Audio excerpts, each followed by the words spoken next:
Good morning. Welcome to the May 2nd, 2023 Board of Commissioners meeting. At this time, I would ask you to please silence your cell phones, pagers, and other electronic communication devices. Agendas and speaker request forms are located at the back of the chambers. Commissioner Lloyd LaCroix will not be at this meeting, so there's only going to be 4 commissioners here today. And the commission now utilizes the speaker request forms. If you'd like to speak on an item, please complete a speaker request form located in the bookshelves in the back of the chambers and return it to the commission manager, Holly Hennies, located to the lower right of the said dais, and that's Holly over here. I will now call the meeting to order, and I would ask that Commissioner Hadcock lead us in a moment of silent reflection, followed by the Pledge of Allegiance.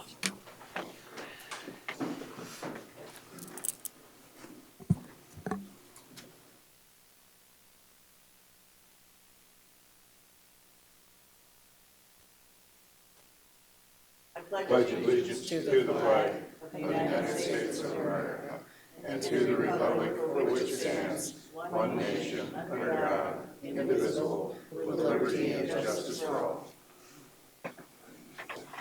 Thank you, Commissioner Hadcock. Next, we will review and approve the agenda. Any additions or corrections? Motion to approve the agenda. Second. I have a motion to approve and a second. All in favor? Aye. All opposed? Motion carried. Next is item number 5, which is an executive proclamation for Pennington County Corrections Week, which is May the 7th through the 13th, 2023. At this time, I would recognize Sheriff Brian Mueller.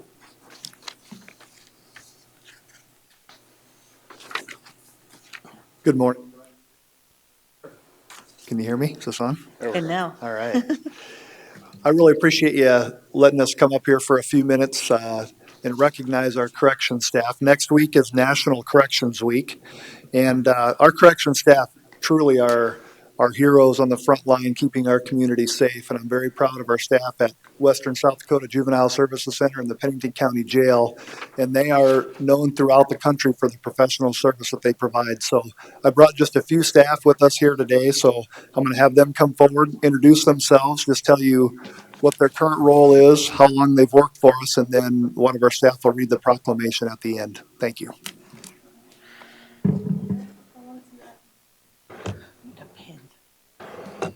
Got an extra pen on this one?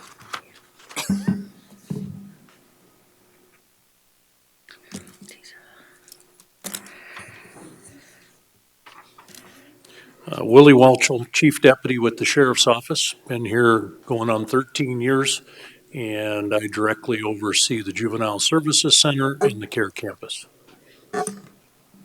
Mark Hughes, Chief Deputy. I oversee the jail and law enforcement. I've been with the Pennington County Sheriff's Office for 29 years. Good morning, Joe Gutierrez, Commander, Juvenile Services Center, 12 years. Rob Yantis, Commander of the Pennington County Jail, been there 15 years. Peyton Swagger, I'm a CO2 and a case manager at the Juvenile Services Center, and I've been there 4 years. Sergeant Taylor Mulbayer, I've been at the jail, Pennington County Jail, for 10 years. Brooke Haga, Community Monitoring Officer, 25 years. Crystal Gentili, Sergeant, Pennington County Jail, been there 13 years. Sergeant James Mulbayer, been at Pennington County WJSE for 5 years.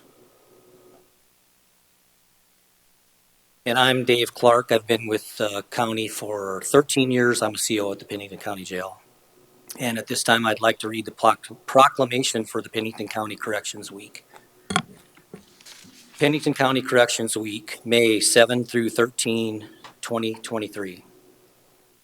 Whereas May 7 through May 13, 2023 will be celebrated across the United States as a National Correction Week. And whereas the corrections profession is one that is one of the most challenging professions you can pursue. It is also one of the most noble. Corrections staff keep our citizens and community safe, not simply by securing jails and juvenile detention facilities and offenders confined therein. Correctional employees serve admirably throughout the Pennington County Jail and the Juvenile Services Center as custody officers, counselors, teachers, chaplains, healthcare professionals, support staff, supervisors, and commanders. They are among the most capable, committed, patient, and persistent public servants in our nation. And whereas few truly understand the difficulties and challenges these corrections professionals face daily, often at personal risk, they are given those who have engaged in dangerous and addictive behaviors along with the responsibility to reform and rehabilitate. They are given society's illiterate and unskilled and the task to educate. They are given those who lack medical care or who are in poor physical health and must make them well. They are given the mentally ill and the responsibility to diagnose, treat, and protect. Correction staff are in a position to offer offenders a better example and a new path. These staff do so with limited resources and often with little awareness or acknowledgement from the outside of the field. Yet correctional employees continue to rise to the challenge time and again. And whereas it is appropriate, we honor the corrections staff in our Pennington County correctional facilities for their invaluable contributions to our society. Now, therefore, we, the Board of County Commissioners, County of Pennington, South Dakota, do hereby proclaim the week of May 7 through May 13th, 2023 as Pennington County Corrections Week, and encourage the citizens of Pennington County to share in acknowledging the outstanding job the Pennington County Corrections staff perform on a daily basis in serving the entire community. Dated this second day of May 2023, the Board of Pennington County Commissioners of Pennington County, Lloyd LaCroix, Chairperson. Thank you. I'm going to ask for a motion to approve this proclamation. So moved. I second. All in favor? Aye. All opposed? Motion carried. Now, I would like for the commission to go down and shake hands with these individuals and thank you for your service, and we'll see if we can get a photo. Chairman, do we want to speak first? Oh, yeah, Okay. I'll go ahead and say a few words. I didn't actually count all these years of service, but I'm guessing somewhere over 100 and maybe close to the 200 years of service. And as the commissioner for Pennington County, I can't tell you how much that means to us. Knowing that you've had good days and you've had bad days, but you're still standing in front of us, committed to do what you took an oath to do. So I just want to say, as the chair for the day, I really appreciate that. Chairman, if I could. Yeah. I appreciate the Pennington County Jail and the Juvenile Services staff. Pretty amazing what you guys do.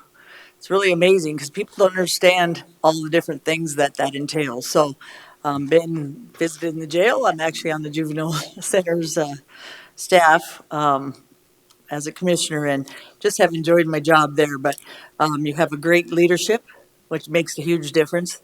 You've got some great experience, which is really good.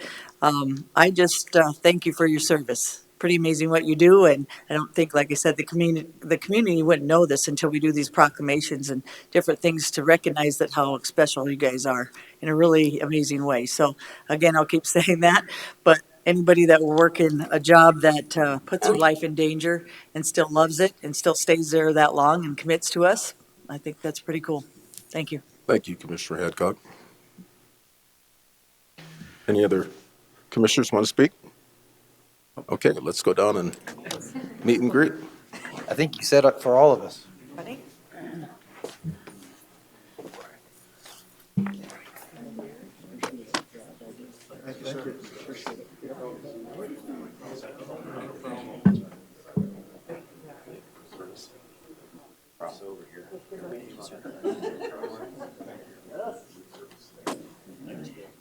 How are you?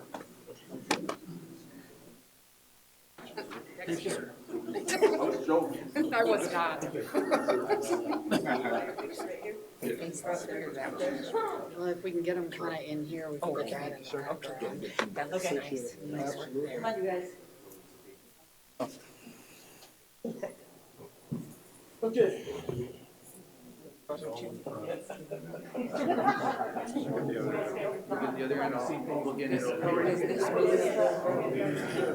whole thing? I don't know. Oh, dear. We're gonna have to get a drone. Okay. Is everybody tall? Happy? Teeth? Hold? It's good.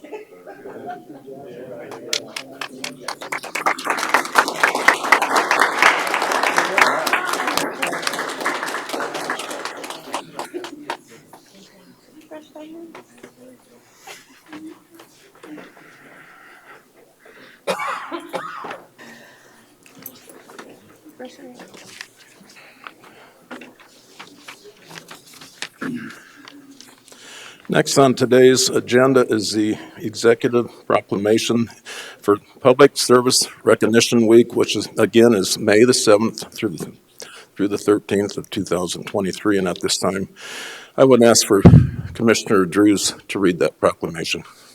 Thank you, Mr. Chair.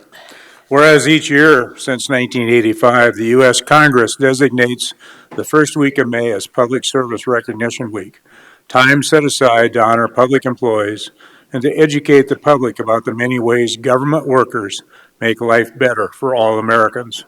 And whereas Americans are served every single day by public servants at the federal, state, county, and city levels, these unsung champions do the work that keep our nations working.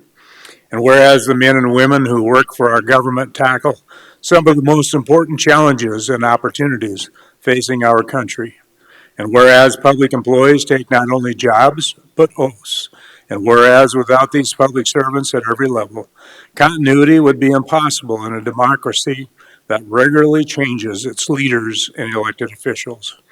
And whereas the Pennington County Board of Commissioners is extremely proud of the dedication shown by its employees. Day in and day out, they provide the diverse services demanded by the American people of their government with efficiency and integrity. The board chooses to honor all county employees who exemplify the significant and invaluable contributions public service make to the quality of life in our country. And now, therefore, we, the Pennington County Board of Commissioners of Pennington County, South Dakota, hereby proclaim May 7th through May 13th, 2023 as Public Service Recognition Week. All citizens are encouraged to recognize the accomplishments and contributions of government employees at all levels, federal, state, county, and city. Join us next week and throughout the year in showing them respect and appreciation they seldom receive, yet richly deserved. Signed this second day of May 2023 at Pennington County, South Dakota by the Pennington County Board of Commissioners. I might just add that Pennington County couldn't offer the quality of service that we do to the general public without our employees, who, along with the Sheriff's Department, are very dedicated and just wanting to make, Pennington County a good place to do business. Any other commissioner you'd like to speak? Commissioner Hadcock? The bottom line for me is the respect and appreciation I have for our employees here at Pennington County. And they do deserve it. They work in government, and government is not that easy to work in. There's a lot of aspects to government that are a lot different than the regular public businesses. And working in the public, in a business, you still have some of it, but you get it tenfold in Pennington County or other, I think, government agencies. I just appreciate their work, respect that they are willing to stay with us this long. We've had a lot of employees that have stayed with us a long time, and I'll keep saying, Team Pennington County is a great place to work and a great place to be part of that team. So thank you for your service for everybody in Pennington County. Love working with you guys. So I think our commission feels the same way. A lot of us commissioners have enjoyed working with our staff. We have committed department heads, so it's been pretty awesome here. So thank you for your service. Thank you, Commissioner Hadcock. Any other commissioner? Mr. Chair, Commissioner Drews? I believe that all the public service employees, including those that we just heard previously from the county corrections, jail, et cetera, are under a lot of scrutiny by the public. And I would just hope that the public looks at the positive things that they receive from these public service employees, as the intent is to provide the service, the best service possible for the public and for the taxpayers. Thank you. Thank you, I'd just like Mr. to say Drews. I'm proud of our staff, and I thank you for all you do. I think that everyone else has already summed it up pretty well. Thank you, Travis. I would look for a motion to approve. Chair, I'd move to approve the chair's signature on the executive proclamation declaring May 7th through the 13th, 2023 as Public Service Recognition Week. Second. I have a motion and a second. All in favor? Aye. Aye. All opposed? Motion carried. On to item number 7, recognition of Fire Administrator Jerome Harvey. This would relate to the naming of the training complex located in Lead. So I'm going to have Commissioner Hadcock. Tom, you want to come up here, Jerome, to the podium? He just loves going to that podium. You just bring your little thing so you can speak. He forgot it. Well, he almost forgot it. He walked right past it. Today, I get the honor of recognizing my friend, also a very passionate firefighter for our county. It's a privilege and honor to say that they are recognizing and naming the lead volunteer fire department training facility after Pennington County Fire Administrator Jerome F. Harvey. It's pretty amazing. Commissioners, Jerome Harvey served the Lead community for many years and continues to serve the Black Hills Fire Service, being a friend and a colleague to all. In honor and appreciation of his service and as their mentor and friend, so that others may live, they have given him a very high recognition. For his years of service with the Lead Volunteer Fire Department, current members honored Pennington County Fire Administrator Jerome Harvey at their 2023 banquet with naming of their training complex as the Jerome F. Harvey Training Complex, dedicated April 1st, 2023. They didn't play like a Fool's Day thing on it. It just came to mind, sorry. We would ask commissioners to acknowledge this recognition. And again, I thank you for your consideration, and thank you, Jerome, for all your service to Pennington County. This is public service recognition as well, so it couldn't have came as a better day and a better time for a man that's given everything to the Fire Service Board and the fire service of volunteer fire departments in Pennington County. Jerome has helped many fire departments and many people with many different things. He doesn't know how to say no, which is most of the time good. But he does an amazing job. And if you watch him, this is what I like the most about Jerome, his passion for knowing and helping others when they do have issues with the fire service and getting them trained, getting them their equipment. He has done above and beyond, and we know that from getting the fire departments, 3 of them that really needed help by the equipment, but everything he has done in the last 5 years has gone above and beyond. So I'm glad today that they have recognized that, and that Lead has remembered one of their heroes. So thank you. Thank you. Thank you, Commissioner Hadcock. I'm just going to echo Commissioner Hadcock's. I couldn't have said it better. Jerome, anything you'd like to say?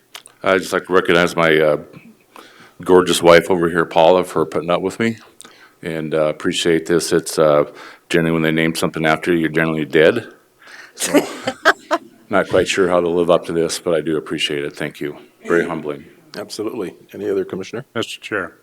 So Jerome, it's pretty neat to be recognized Thank by you. your home area. I mean, that not typical, and as you said, typically it happens after you're long gone. Correct. So this is really nice that they're,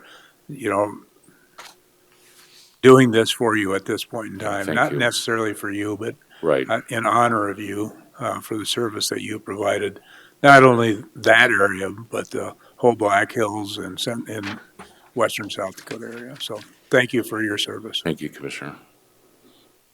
Jerome, thank you for your service. We've done a lot of work together in the short time that I've been up here, so I think it's well deserved. And I'm glad to see your name up there, and glad to hear that your wife can put up with you, because I've only been spent short times with you. So I want to say thank you to her. Was that a positive?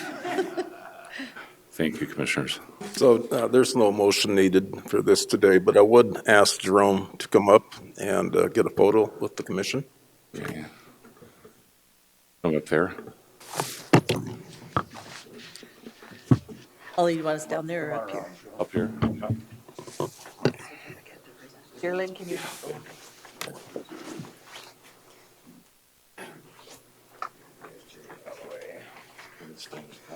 Yeah. Run just a second. We're all going to stand on chairs.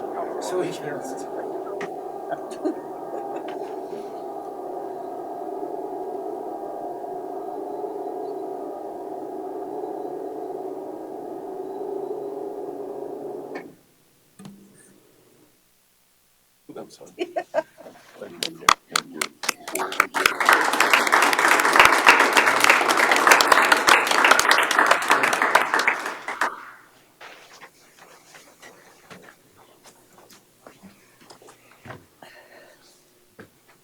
Next on our agenda will be the consent agenda, and with that being said, I would recognize Holly Hennies, our commission manager. Holly?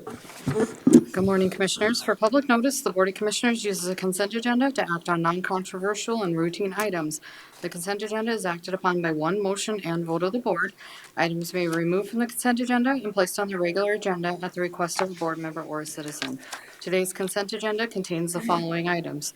Approval of the minutes of the regular meeting of April 18th, 2023. Number 9 is to reschedule the 2024 budget hearings to Wednesday, June 28th and Thursday, June 29th. Number 10 is to acknowledge the notice of intent to conduct a raffle by the Black Hill Studio of the Arts. And finally, number 11 is to approval of the Adopt a Highway application for a portion of Nemo Road by RDO Equipment. Thank you, Holly. Is there anyone from the public that would like one of those items pulled from the consent agenda? If not, I would ask the commission. Number 9. Number 9. With that being said, could I get a motion to approve 8, 9, 10, and 11? So moved. Second. I have a motion and a second. All in favor? Aye. Aye. All opposed? Motion carried. Number 9, Gary. Just a reminder to people that have made contact with, I think, a number of the commissioners over the period of time relative to property tax and taxes in general, that our budget hearings are scheduled now for end of June, and that is a time for the public to express their opinion on those items that they think should either be funded or not funded that come before the county. Approximately 90 to 92% of our overall budget is mandated by state law. And so, but there are a few percentages there that we do have some discretionary authority relative to. And I would just encourage people to make their comments known either in person or in writing, so that we know the feelings of the public. After the fact is too late. Thank you. Thank you, Commissioner Drews. With that being said, can I get a motion to approve number 9? So move. Second. All in favor? Aye. All opposed? Motion carried. On to item 12, item from the Highway Department. Recognize Superintendent Joe Miller. Good morning, Commission. Joe Miller, Pennington County Highway Department. In front of you here, well, this was supposed to be, I believe, the last meeting, or the first meeting in April, but Mother Nature had other plans for us, so I appreciate the family, Edmund's family, and Oftedal making the trip. I know Casper got a lot of snow that April snowstorm, so with that being said, in front of you here today is a resolution to designate Sheridan Lake Road Edmund Ryan Cowboy Memorial Highway.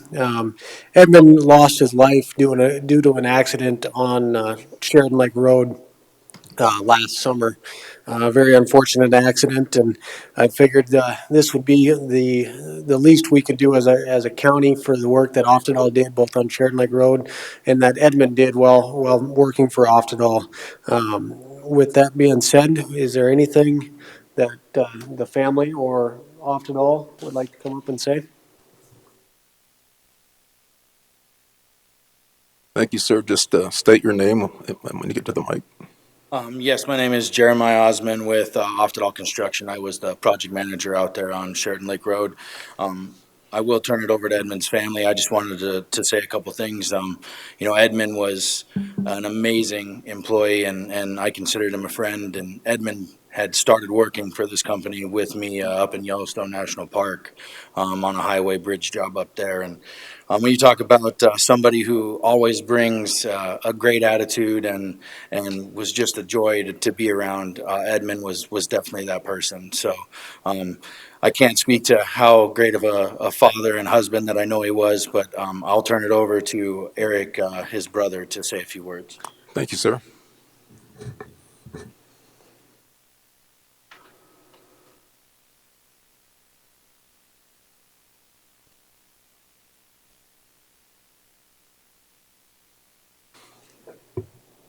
Good morning, everyone. My name is Eric Cowboy. I'm the younger brother of my late brother, Edmund Ryan Cowboy. He was 34 years old at the time of his passing. He would have been 35 in November. And back here with my family, I have my two parents, a younger brother who is 16. I have my wife, Victoria, my two aunts on the very far end, and also Edmund's wife, Shelly. And I just like to thank all you guys. I appreciate, giving the opportunity to name the highway in his name. It's very touching on behalf of me and the rest of our family. It means a lot to us. And we came up here back in June during the accident. And it was a Wednesday that it happened, and he ultimately lost his life 2 days later. So he fought pretty hard. But I'll just go ahead and kind of give a little background of my brother. So we're from Flagstaff, Arizona. It's the northern region, northern Arizona. It's similar to this area. The weather's probably very similar. We got a pretty heavy winter this year. We had a lot of snow and water, and the lakes filled up, and the rain, the creeks were flowing, and we told my family that, it's my brother giving us some weather up there. So, he loved that type of weather. He loved his snow and he loved his rain, and we definitely have 4 seasons in Arizona. So, people think of Arizona, they think of the desert, but we're from a high country. It's about 6,900 elevation. Beautiful ponderosa pine forest, actually the largest in the country, or in the world, I'm sorry. And so that's where we're from, and we are from the tribe of Navajo, Native American tribe Navajo, or as we would like to say, Dene is how you say it in our language. We're full-blooded, and he had 6 children from the age of kindergarten all the way to high school. His wife, Shelly, so. And Edmund loved the outdoors. He loved, since we were younger, we loved automotive stuff, anything off-road motorsports, from ATVs to dirt bikes to anything with the engine. And we had an area nearby our home called Cinders Recreational Area, where you're allowed to bring out, whatever you have and cruise around. So we grew up out there. We grew up camping. We definitely went to the lake, and he enjoyed all that. He was a big family man. He loved to grill, and he loved to come to my parents' place. My parents have some property out where they live, and he would always bring all his kids, and he would grill and, bring them all out. And that's the type of guy he was. And he came up here to work with Oftedal. And like Jeremiah said, he worked with them back in 2019 in Yellowstone. And that was the last time he worked till this past last year. And he was supposed to be up here for a couple months. I got married last year to my wife, my beautiful wife, Victoria Cowboy, and he was my best man. And unfortunately, we lost him before that, but I kept my wedding date in honor of him.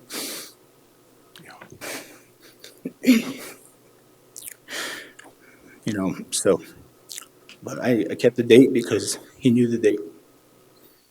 So, but I'll end it with that, and I'll end it with this.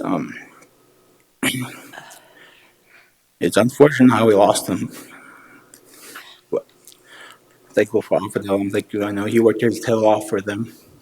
And just like Jeremiah said, I know he was a great employee, and I can stand by that. He was a hardworking man. And with that being said, it ain't a tragedy to die. It ain't a tragedy dying doing something you love.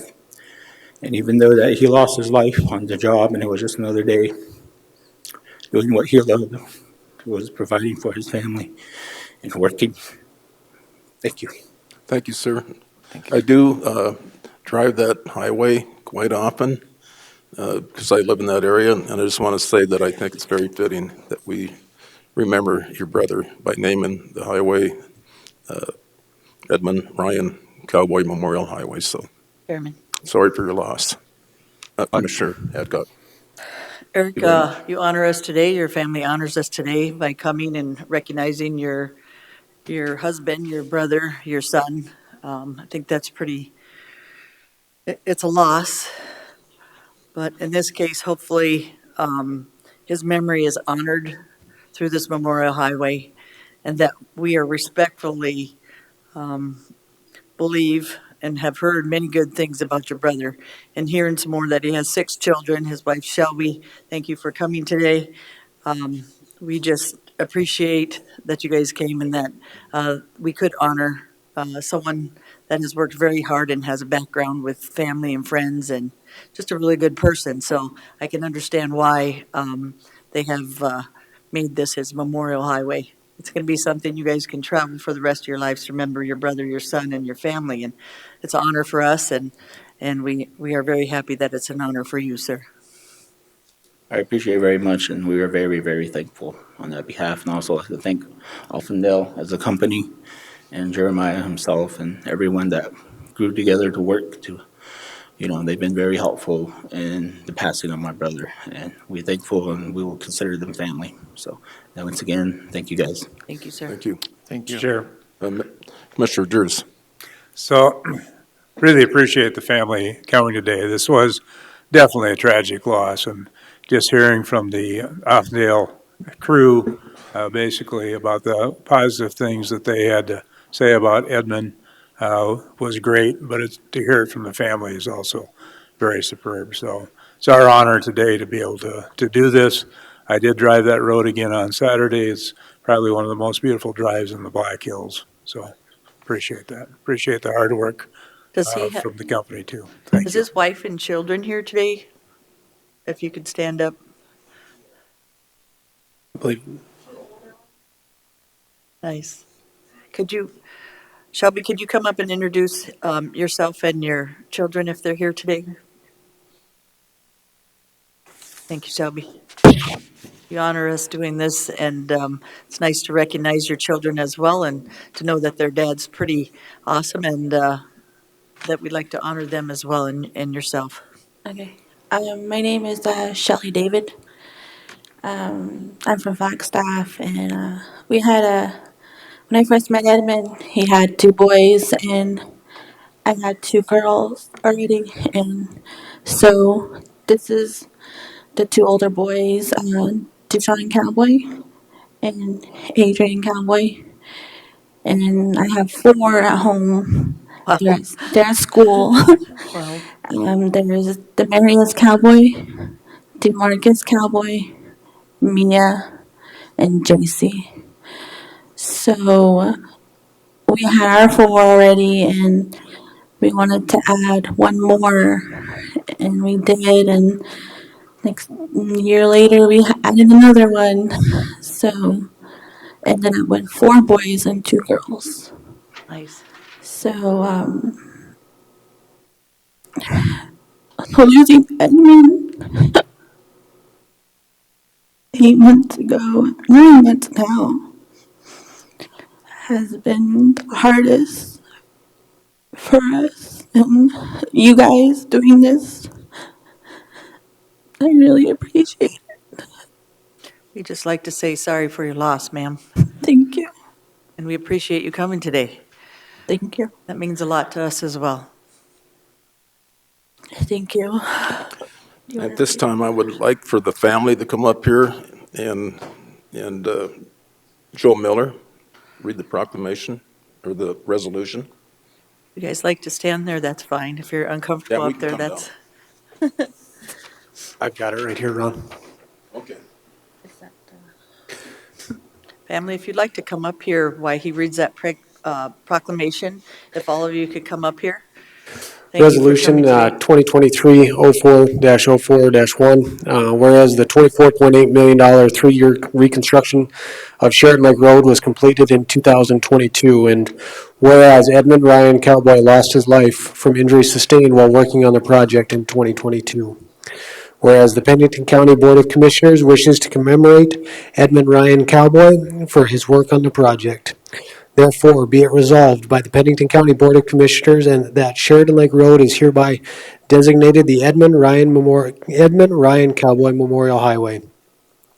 Be it further resolved that the Pennington County Highway Department is directed to erect suitable signs designating Sheridan Lake Road as the Edmund Ryan Cowboy Memorial Highway, and be it further resolved that the erection of such signs shall be within the guidelines prescribed by the Manual of Uniform Traffic Control Devices. Then be it further resolved that the appellation Edmund Ryan Cowboy Memorial Highway provide for in this resolution is honorary purposes only, and nothing contained herein shall be construed as requiring the alteration of any address or governmental system for assigning addresses in county, municipal, or other government entity affected by this resolution.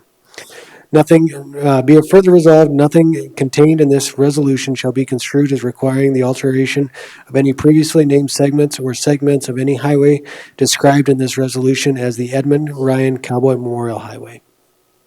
And I do have a sign right over there by Miss Holly that we can.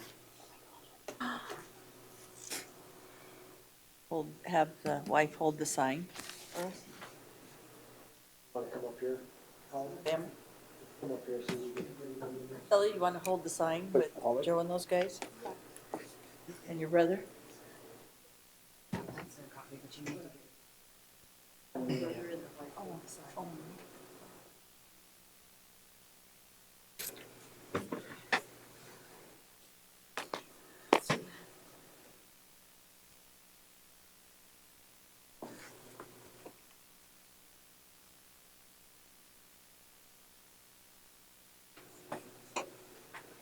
Eric and Shelley, if you guys want to hold this sign.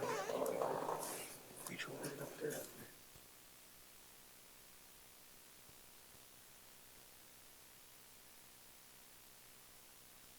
Deb and Travis, can you guys maybe squeeze on? Have the family, yeah, there you go. So they can see each other. Can we go on the other side or here? I'll go behind Joe. Get rid of it.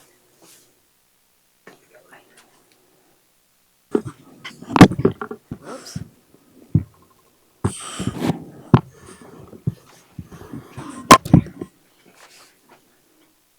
Hold on, Holly. This happens, and we appreciate John. Yep.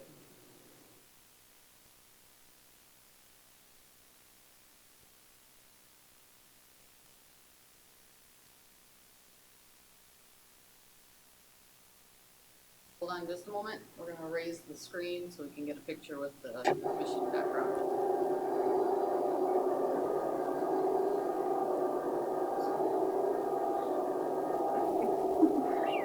Everybody got the Jeopardy theme song?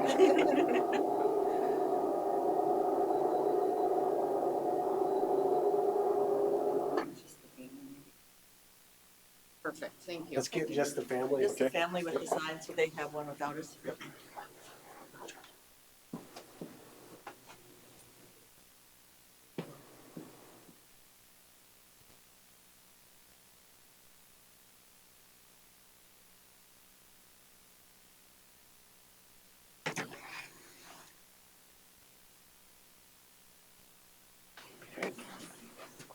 Thank you, sir.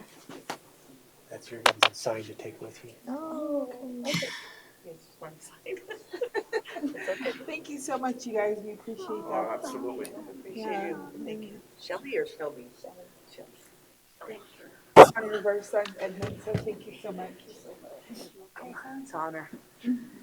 Honestly, yes, as well. I appreciate it. Thank you, honey. Oh. Yeah.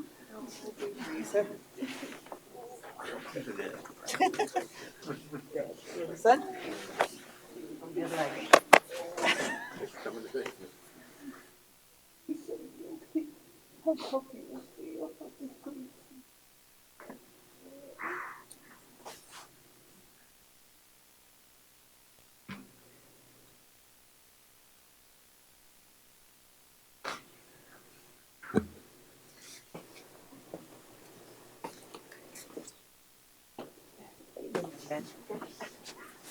Hug's so tight. I don't know about that.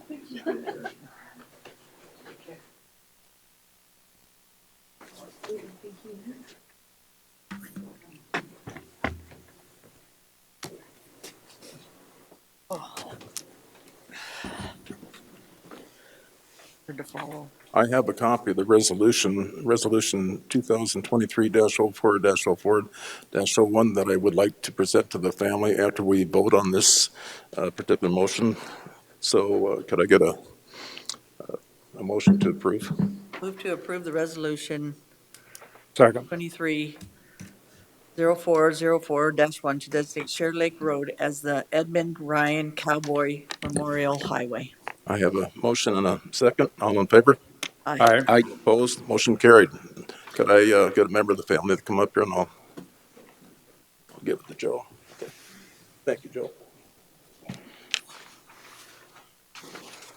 I want to thank all of you for coming today for this resolution, and I'm looking forward to seeing the signage in the near future. Item 13, request to lower the speed limit on Universal Drive. I will call Mr. Rich Marsh, and then I will have Joe come up as well. I'll let you speak first, Rich. Yes, good morning. Rich Marsh from Peatline and Sons. Thank you for hearing my request today. Kind of summarize some things in the packet that I submitted to the highway department. They've been really helpful. We had a near miss accident in February along with a bunch of near misses that are likely unreported. I've been working with the county highway department on and off here for several months, trying to come up with a solution to try to calm the traffic in the area to make it safe for the traveling public and a lot of the trucks that are using that highway coming out of our facility. So the request today is very simple. One, we'd like to double stripe the highway from essentially Martin Road south. And then also remove the no passing signs as well as reduce the speed limit to 45. So as you come off of Deadwood Avenue, it's 45 miles an hour. It switches to 50 miles an hour about in the middle of that flat stretch on Universal Drive before you get to the sharp corner where it switches to 35. And I'd just like to make that consistent and reduce it to 45. And I can answer any questions you guys have. Chairman. Commissioner Adcock.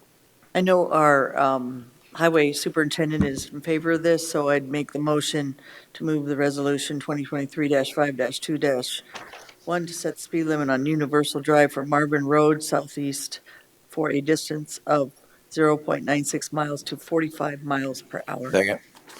Okay, I got a motion and a second. All in favor? Aye. Aye. All opposed?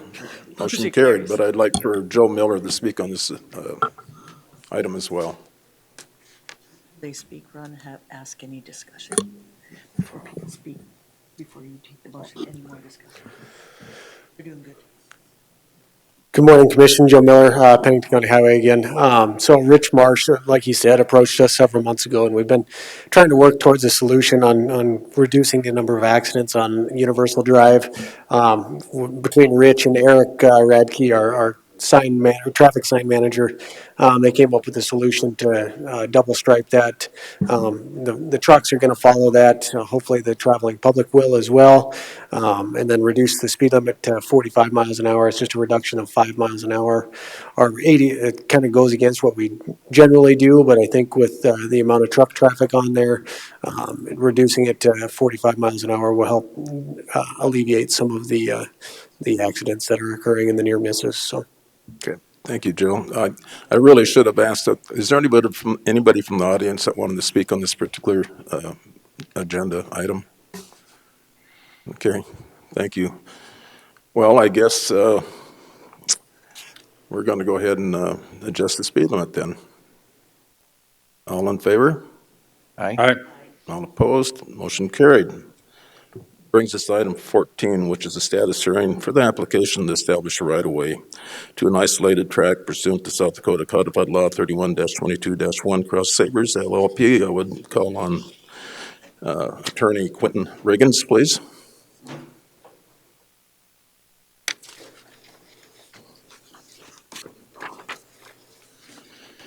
Thank you, Commissioners. Since the last status hearing that we had, when myself and Mr. Collins were present, there were some substantive discussions relative to finding a resolution. Since that time, Mr. Collins is no longer working on behalf of the opposition, and so therefore our negotiations have broken down and we need to get this matter set for a full hearing. I do believe there was some documents exchanged with both sides relative to how that hearing would look.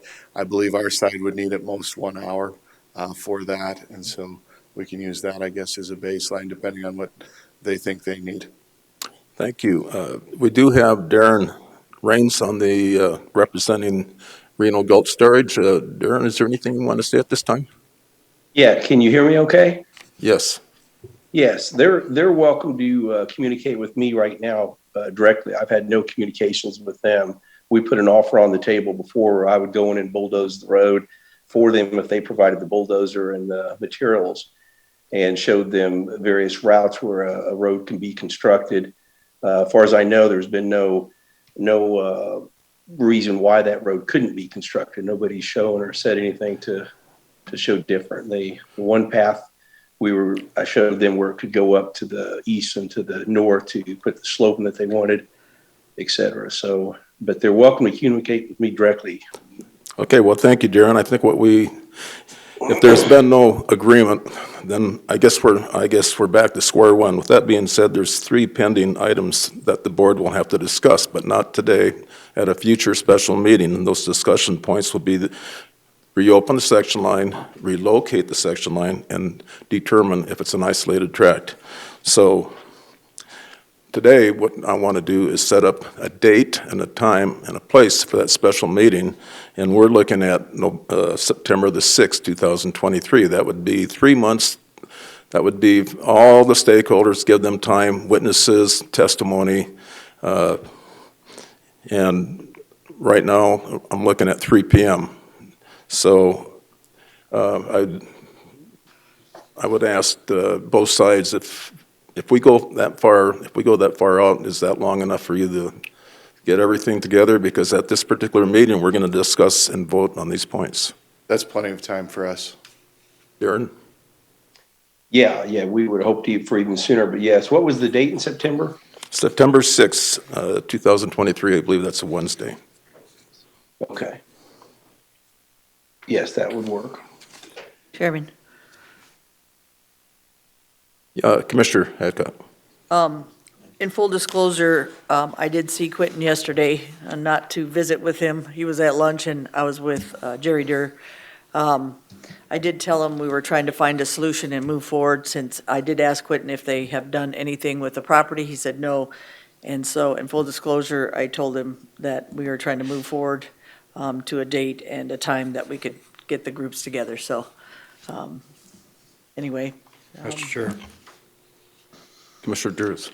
I would make a motion to set a special meeting on September 6th, starting at 3 p.m. to address the petition to reopen the section line the petition to relocate the section line, and the application to establish a right-of-way to an isolated track for Cross Sabers LLLP.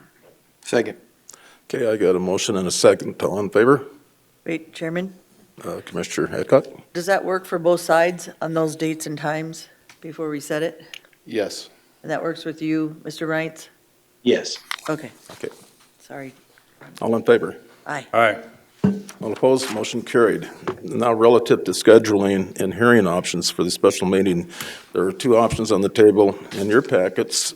There's a scheduling and hearing order. I would ask for a motion to set a date and time for each party to submit a list of witnesses and evidence for the special meeting. The suggested dates would be 2 weeks prior to September the 6th. So I'm going to ask both sides, would that work for you time-wise for evidence and witnesses? Yes, that would work. Okay.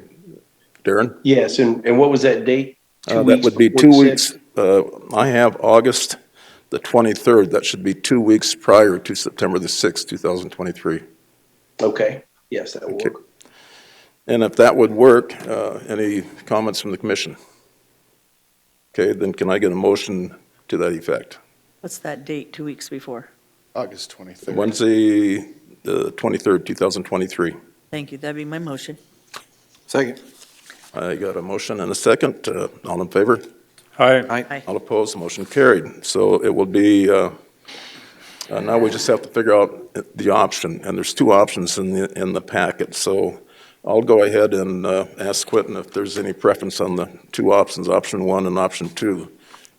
Our preference would be for us to have an hour to present our case, allow them to present their response, and then the short rebuttal for our position. That would be my preference. Okay, so would that be option one or two? You have the options, Quentin? Don't have them with me. Here you go. I think option one would be the shorter of the two. I think it's roughly Does 3 Mr. hours. Wright have the options in front of him?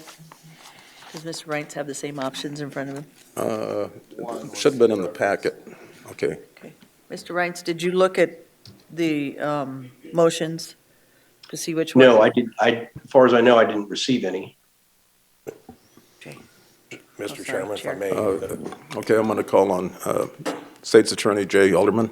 Jay Alderman with State's Attorney's Office. I think of the two options, both of them give Cross Sabers the same identical time. So it's probably more of a question to Mr. Raines, because I think option one has Mr. Raines and Kim sharing an hour and 15 minutes. Option two is they each individually get an hour and 15 minutes. So the question's really more to them than it is Cross Sabers. Sure. So option one would be the shorter of the two options, allowing both the same amount of time to present their case. Is that to me? Yes. Yes, excuse me, Darren. Yeah. I guess it would depend on how much, talking or testimony they do. It seemed like last time we didn't really get a chance to articulate ours before we went out the site, and haven't really had a chance since then. So I guess I would lean toward the longer, just in case we have to rebuttal things. Okay, so option one would give Cross Sabers 1 hour option, and then after that hour, then Darren, you would get an hour and 15 minutes to present your evidence and rebuttal, and then it would go back to Cross Sabers, and they would have 15 minutes for rebuttal. That's option one. Okay, and then we wouldn't have a chance to rebuttal after that. I'm going to let Megan read option two. Mr. Chair, and I just wanted to make sure it's clarification. If there's a presentation and the presentation goes to 32 minutes, the rebuttal time is still only 15 minutes. It's not 15 minutes plus the remaining, 13 minutes or whatever, or 28 minutes. Is that correct, Megan? I just want to make sure I'm interpreting and understanding that. Yes, so Megan Kruger with the State's Attorney. So essentially, option one allows the two respondents so the two adjacent property owners, the same amount of time. They get 1 hour and 15 minutes to share that 1 hour and 15 minutes to present their testimony evidence. Option 2 would each give them 1 hour and 15 minutes. If for whatever reason one party doesn't show up, then they won't get additional time. So if one party doesn't show up, say Kem doesn't show up, I know that he hasn't been present for most of these proceedings, then that time is not going to be added to Mr. Rain's time. So nevertheless, he's only going to get an hour and 15 minutes, the same as the petitioners. Thank you, and I think the commission realizes that over the last year or 2 years, we've seen a lot of testimony. We're not starting from scratch here, and we've done 1, 2, some of us have done 3 site visits, so I'm in favor of the shorter of the 2 options. Mr. Chair, just for clarification, and it goes back to my first statement, if one side presents for 30 minutes, do they get the extra 30 minutes of their presentation plus 15 minutes for rebuttal? Or are we saying rebuttal is only limited to 15 minutes, even if you only spend 30 minutes on a presentation? I just want to make that clear so that they understand, so they don't cut a presentation short so they have a longer time to rebuttal. So it depends on what you guys want to allow them to do. Typically, if you were sitting as a judge, you would get your 15 minutes and that's it, unless the judge says that you can apply your time later on. The way that it's currently written, the petitioners would get 1 hour and then they would get 15 minutes of rebuttal. And then the respondents, the adjacent landowners, if you were under option 1, would get an hour and then they get an additional 15 minutes to include the rebuttal. And it's set out that way because the assumption is they are going after the petitioners so they can do the rebuttal immediately following. And the petitioners wouldn't have any opportunity to rebut because they didn't get an opportunity to hear the respondents because they came first, basically. I just want us to, when we do this, that we make sure that even if they only use 45 minutes to make a presentation, that they only get 15 minutes for rebuttal time. Yeah. Is what I want to make clear when we move forward I with think this. that's acceptable. I don't have an issue with that. Chairman, Commissioner Hadcock. I think this is a pretty important issue, and to make it quick at this point, I don't think I'm willing to make it quick. I want to make sure that they get everything in this time so we have a final. So we know what's going to go on, what's happening, and then we make that final decision after that, because then some will say, well, you didn't hear all this, you didn't hear all that. Same with Mr. Reince. He just said a minute ago that he didn't have as much time before as Mr. Riggins. So let's just, for me, I don't mind listening if it's an hour for each side or hour and 15 minutes. So it's pretty important, and it's been going on a long time, so. And if just one moment, under option 2, each party would get the exact same amount of time. Yes. So all 3 parties, regardless of whether Kem comes and presents or not. I'm good with either one, just looking for a motion. Yeah. Motion 2. I got a motion for option 2. Can I get a second? Second. All in favor? Aye. All opposed? Motion carried. We'll go with option 2. And To read that motion one more time so both sides have an understanding, Mr. Reince and Mr. Riggins. okay, so option 2, the petitioner, Cross Sabers LLP, will be given 1 hour to present its evidence. The adjacent landowner, Darren Rines, will be given 1 hour and 15 minutes to present his evidence in any rebuttal. The adjacent landowner, KEMM LLC, will be given 1 hour and 15 minutes to present its evidence in any rebuttal.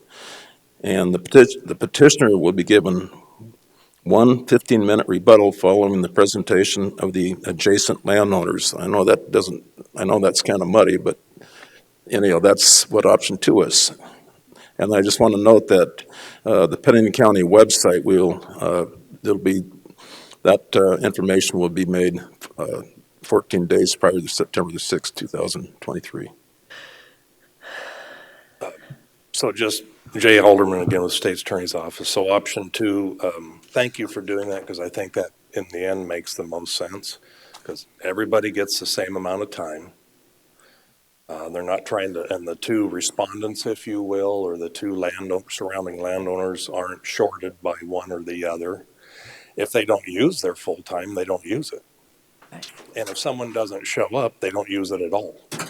So at least up front, it provides everybody the same amount of time, with the petitioner having, frankly, it is the last say for 15 minutes. And that's how it typically is in a courtroom as well. Yeah, I was gonna So. say. Thank you, Jay, and, you know, there again, my mistake, but is there anybody from the audience that would not want to comment on these two options? Okay, I just wanted to make sure that I asked. So anyhow, it looks like it's going to be option 2, and we will get those dates and stay in communication. Okay, thank you very much. But Brigands, I think Mr. on Hanks. September the 6th, we're going to listen to the 3 items that we discussed earlier, and there will be a vote on each one, and that'll be the final decision. Thank you. Okay, thank you. Guys, Okay. Item 15, items from the auditor, I would call Chief Deputy Casey Island. Good morning, Casey Island, Chief Deputy Auditor. The first motion needed is approval of transfer of retail on-off sale malt beverage and South Dakota Farm wine license from Three Forks Bar and Grill, owned by Three Forks C-Store, Inc., to Country Store at Three Forks, owned by Selmach Oil, Inc. Mr. Chair, Commissioner Drew. I'd make the motion to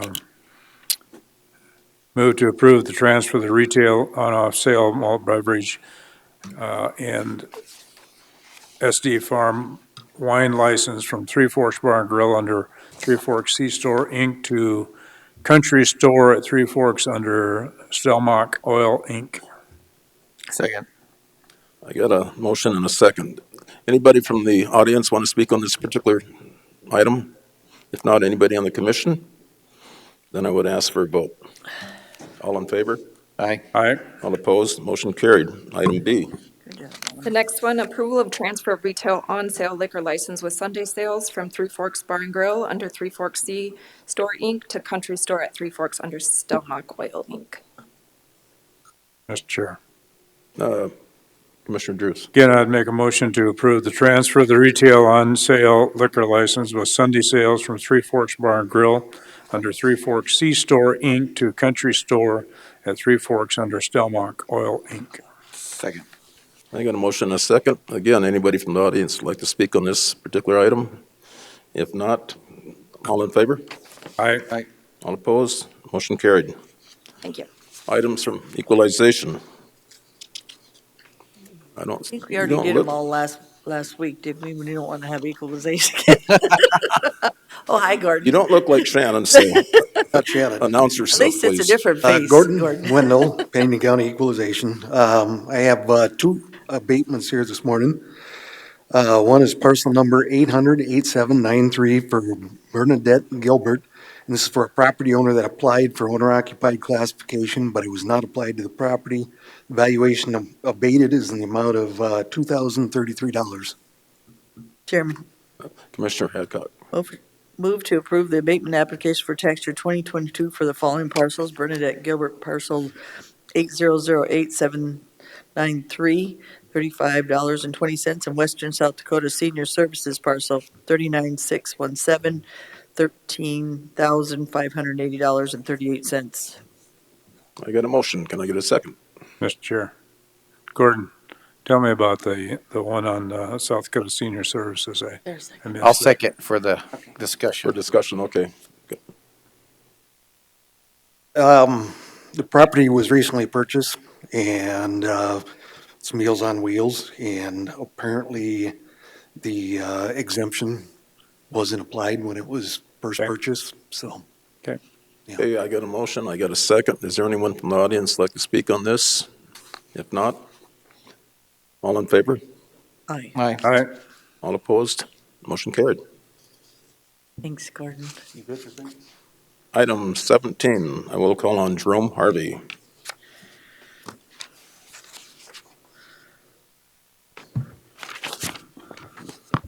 Morning, Commissioners. Jerome Harvey, Pennington County Fire.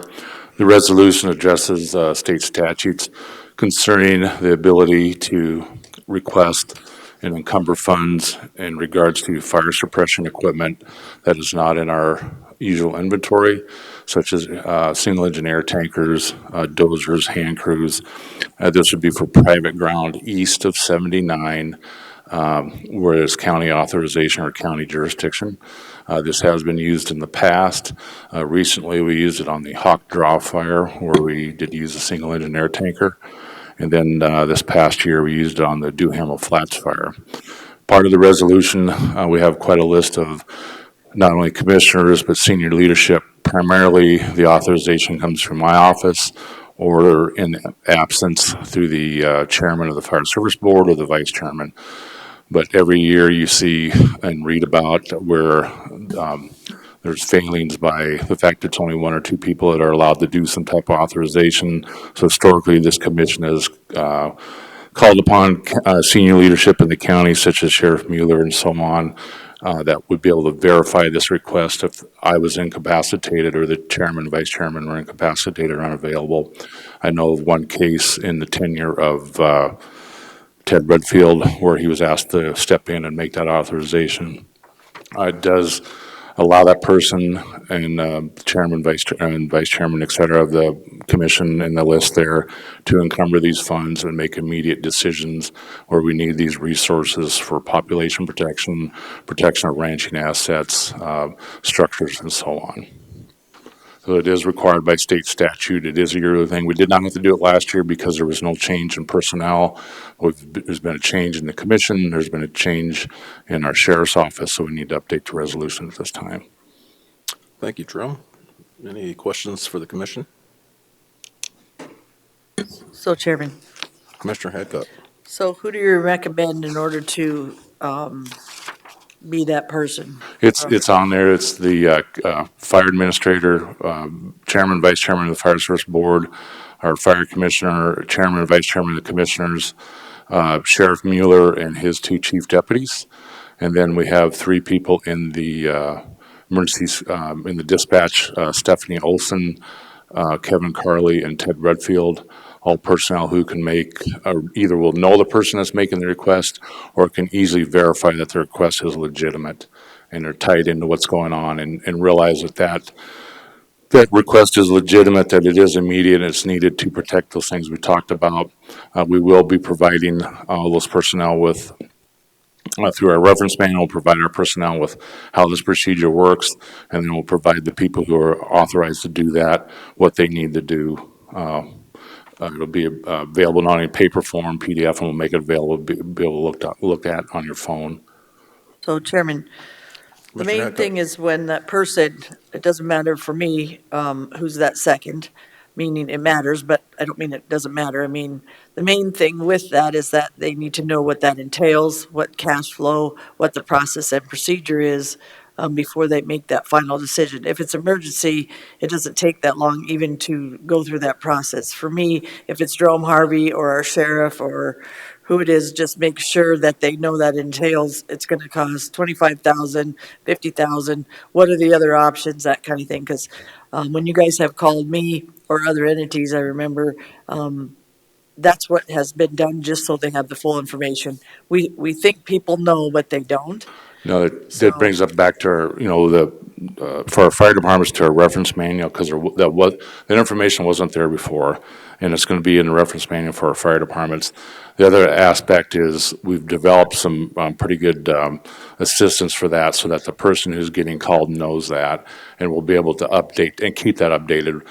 Before, it was just assumed, and that was the wrong way of doing that, and that's bringing this, straightening all that out, because if you are called and you're having supper and somebody calls you and say, hey, we're trying to do this, we need an air tanker or whatever, you can look at that on your phone. Here's the questions I need to have answered.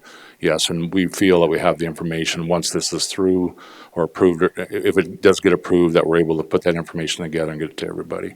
So that's a very important part of that. So Jerome, any one of those that you mentioned could be that person? Correct, yeah. Okay. Again, I just don't, that's a legacy that we brought forward. I don't want a one-legged milk stool.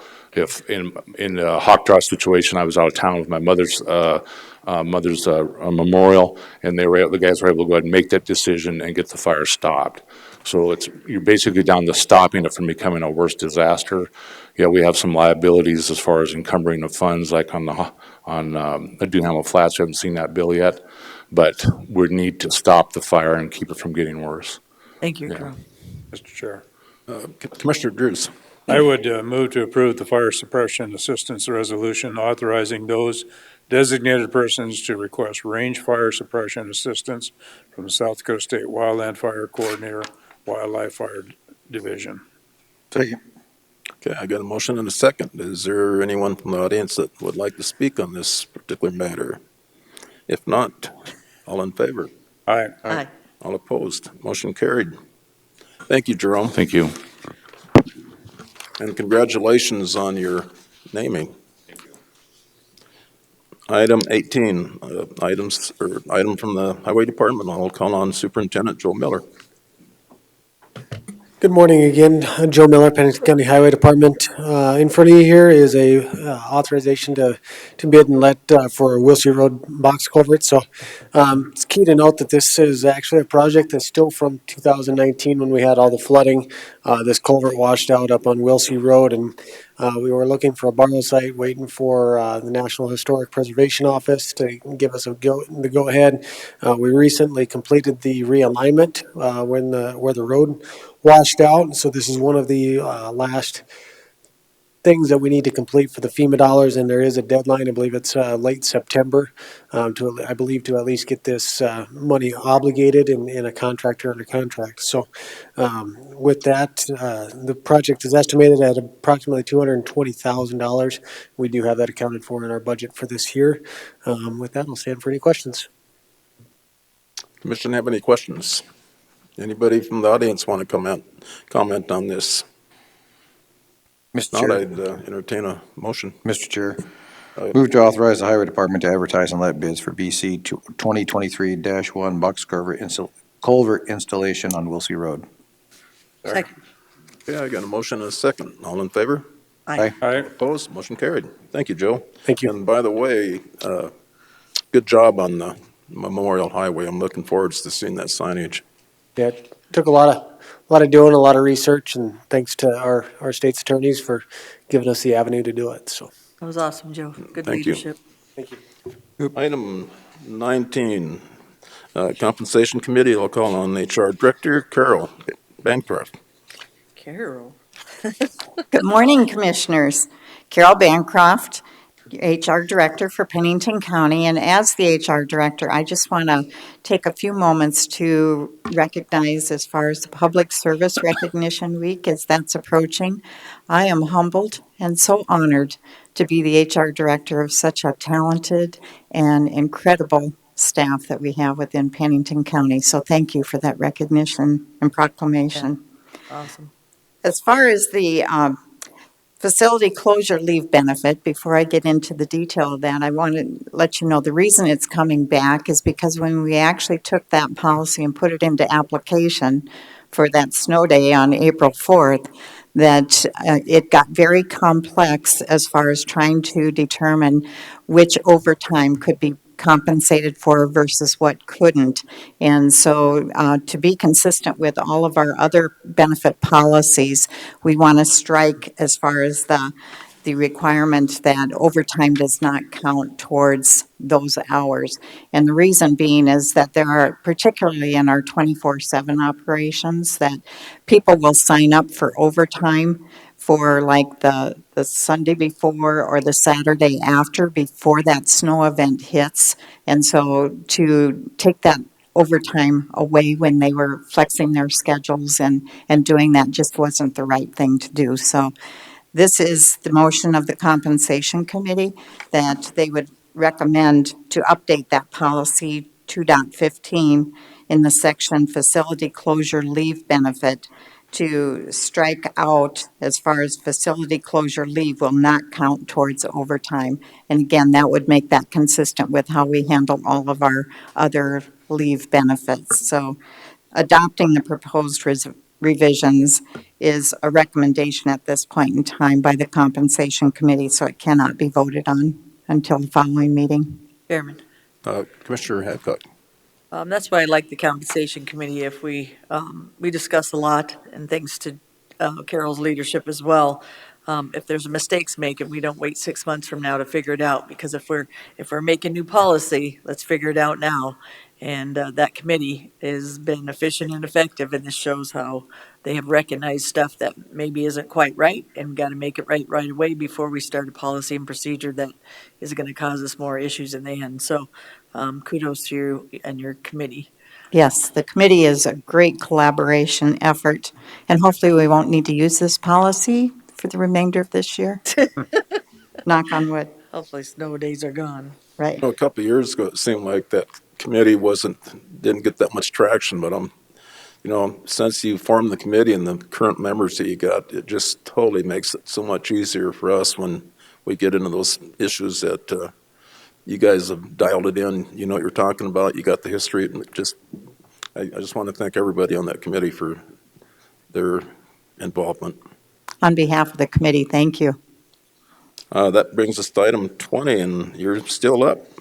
Right. For the Healthcare Trust Board, that this was presented at the previous meeting as far as making sure that this policy was updated to reflect the current process and criteria. So the motion could read as follows, that I move to approve the recommended revisions by the Healthcare Trust Board to Policy 4.6 Pennington County Long-Term Employment Healthcare Benefit Plan so it reflects the current process and criteria. So moved. Second. I got a motion and a second. Is there anyone from the audience that'd like to speak on this? If not, all in favor? Aye. Aye. All opposed? Motion carried. Thank you, Carol. Thank you. 21, approval of the vouchers. We have two motions there. Commissioner Hadcock will abstain from the motion one. Mr. Chair. Chairman, I have a question first, if I Commissioner could, Hadcock. over vouchers. If you have a commissioner beside, it wasn't my name, it was somebody else that got a payback, do you think they have to abstain as well? Like for a mileage or, I didn't, It depends if it's for their personal or if it's for county. okay, If it's for a county expense, we don't have them abstain because there's 4 others that would approve it. okay. And it's in the duty of commission business, but if it is for their personal, yes, they do need to abstain. Okay, thank you, Holly. Okay. Mr. Chair. So, excuse me, Commissioner He Lassiter. interrupted my train of thought there. Commissioner Lassiter. Move to approve the voucher for the Rose Inn LLC in the amount of $204. I'll second that. Second. Okay. I didn't. Okay, all in favor? Aye. All opposed? Motion carried. Motion two, move to approve the remaining vouchers in the amount of $510,019.74. Move, also move. Second. Motion, okay, I got a motion and a second. Any public comments? If not, all in favor? Aye. Aye. All opposed? Motion carried. We will recess until 10:30, where we'll go into. Items from public. Here, though. Items from public. Excuse me. Items from public. You're okay. Okay, items from the public. This is a time for members of the public to discuss or express their concerns to the Board of Commissioners on policies and issues affecting county government and its function. Action will not be taken during this time on any issue brought forth that are not properly noticed. Speakers under this item will be recorded in the minutes by name and area of interest. Is there anyone from the public at this time that would like to get up and speak? Come up and state your name, ma'am. Miss Holly. Thank you. I guess I'm here just to speak about my water issue. My name is Debbie Knapp. I live in Box Elder, and I'm talking about contaminated water. I've fought for 20 years related to it, and I'm going to fight more. It was finally declared in 2020 that I do have contaminated water, but before that, we bought our house in February 1 of 2001. And from that time until 2020, I have met with what I would consider about every entity related to how do I get it declared contaminated water. And I was always told, that area is clear, don't worry about it. Well, come to find out, in that area, I was the only one on private well. Everybody else had been attached to a different source of water. I finally, in 2020, met Rita, and she started checking, and they did declare that I had contaminated water. There are still things going on with this location related to contaminated water, and I am still trying to work on it. So I'm making the commission aware that I'm trying to work any way I can related to this item. I have bullets related to what I've done so far. I can make that aware. If you have questions, let me know. If you have where I need to go, let me know. But that's what I'm trying to work on. Mr. Chair, and just for clarification and some information, I've spoken with Deb. She's talking about Rita from AFCEC at the base, dealing with PFOS, PFOA, and the TCE contamination out in that area. So, she is in that area near the base that's in that contaminated area, so just to be aware. And one of the nice things, one of the meetings that I went to related to contaminated water is they showed a map. I'm right across the fence on the base. There's a lake. It runs right into my well and thus contaminates it. And I didn't know that until that particular meeting that I went to in 2020. And it shows it right in. Sorry, Miss Deb. Travis, have you worked with Miss Deb and she's been coming to your meetings? No, she and I just met on the phone last week. Is that correct? Yeah. Thursday. Yeah, So just right Thursday. before this meeting. Yeah, so, she will be wrapped into all that because Rita's got her contact information and stuff moving forward, but yeah. Thank you. Just making sure you have a contact, and then if Travis Well, needs us, I'm then. gaining more and more every day, and it's not something just because they declared it contaminated water that it's done. I found that out in the last 2 years that I've worked with it. Right. Just because you say it's done, it's not. It's not even close. So there's a lot more to work. Absolutely. Thank you for telling us and coming and giving us that information, Miss Deb. And if you guys have more information for me, I'm more than welcome. Thank you. Anybody, anything else? Well, thank you, ma'am. Thank you. Thank you, Deb, for coming in and bringing that to our attention. Now, with that being said, I would call for a recess until 10:30. So moved. Second. Got a motion and a second. All in favor? Aye. Aye. All opposed? Motion carried. Okay, we're going into the Board of Adjustment. Can I get a motion? Make a motion. Second. I got a motion and a second. All in favor? Aye. Aye. All opposed? Motion carried. We are in the Board of Adjustment. Item A.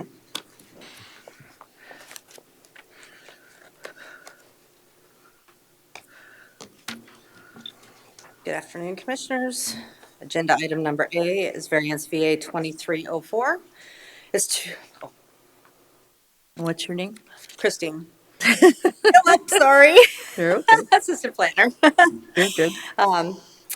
Variance VA 2304 is to reduce the setback to the south lot line from 25 feet to 7.7 feet for an existing garage.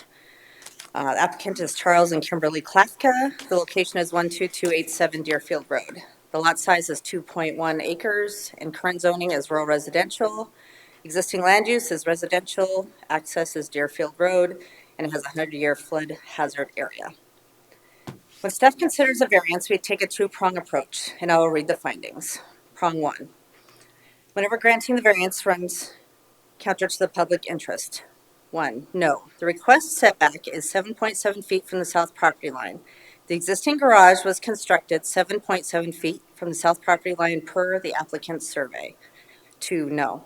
Rural Residential District requires a 25-foot setback from all property lines. It appears that all existing structures in the neighborhood meet the required 25-foot setback.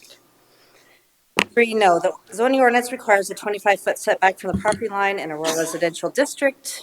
4. No. The future land use of the property is rural residential district, which requires a 25-foot setback from all property lines. 5. No.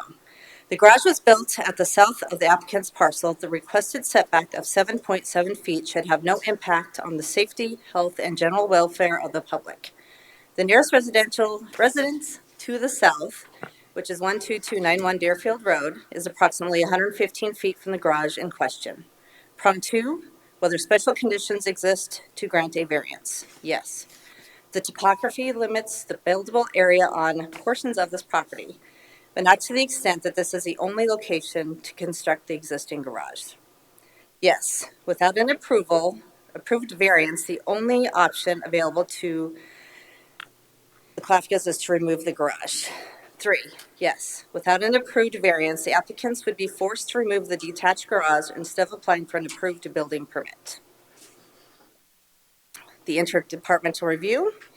The request was routed to the county highway, county planning, emergency services 911, county fire, the county ordinance enforcement. The ordinance enforcement A, building permit violation is on this property. If the variance is approved, it will allow for a building permit to be obtained, closing the open violation. 2, highway. Attached are the highway department's comments.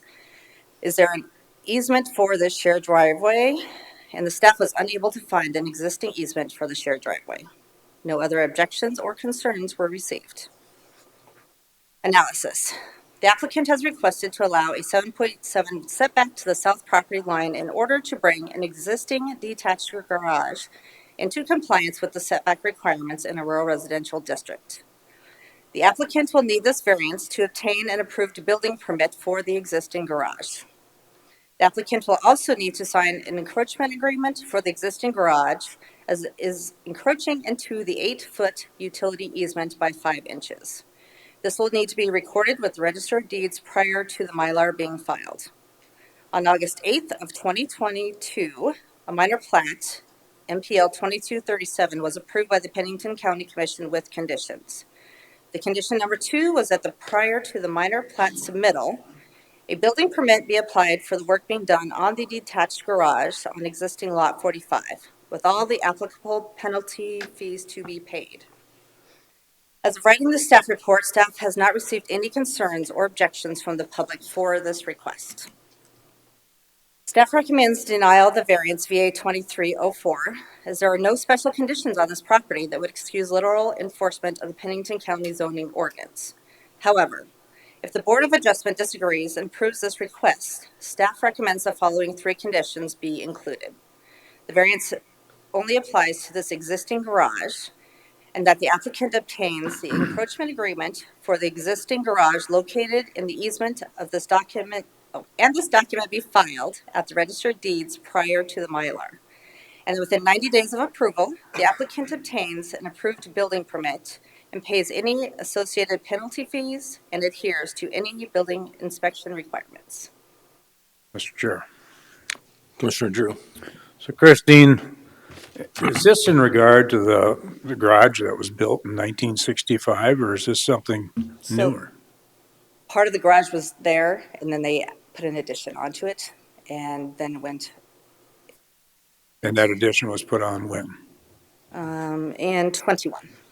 21? Yes. Okay, so the original detached garage was 26 by 28. Correct. How big is it now? I'm not sure. Let me see. But the original garage was in violation then also, except I presume since it was done nearly 60 years ago. So if it was just that garage, it would have been grandfathered in, but when they built it, they actually built it towards the lot line. And then it went over the lot line towards the neighbors on the south. Okay. I believe I have the picture of the site plan in the packet. Oh, do I have it here? Yeah, so the original garage was here, and the addition here that went over this way. So yes, that old garage would have been barely in that 8-foot section also. Follow-up question, Mr. Chair. Commissioner Drews. So we haven't been able to find the history on the easement? So we have the 8-foot for the utilities, but there's a shared driveway right here, and we don't have the easement for that. So, right? So we believe an easement exists, but we don't have it? Cody Stack, environmental planner.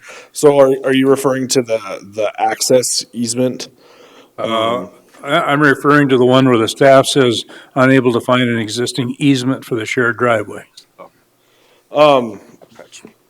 So with that being on the other property, I guess I didn't do the research into the, for the variance, but for part of the planning process, there is a easement through the neighbor's lot that accesses his property.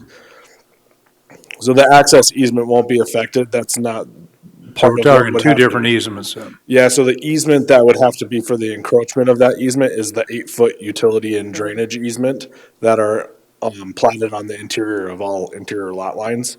So it'd be this approximately like this dashed line right there. Okay. Would be approximately the 8-foot easement.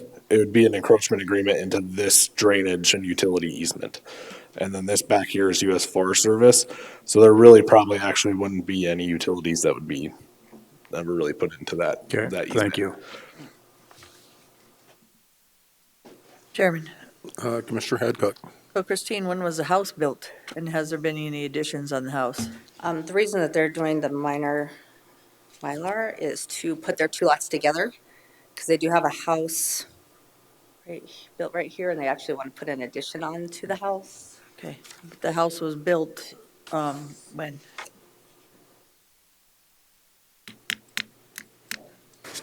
Cody Sacramento Planner. It was built, I believe, in the 60s, 70s. It was built a while ago. Like Christine said, they combine those two lots together because they want to put an addition that'll go, I believe that'd be to the west, north, which would encroach on the setback. So they combine the lots together, and that's what found this. Thank you. Need. So the addition in 2021, do you know who built it? Was it the applicant or was it a, Cody, just stay up here.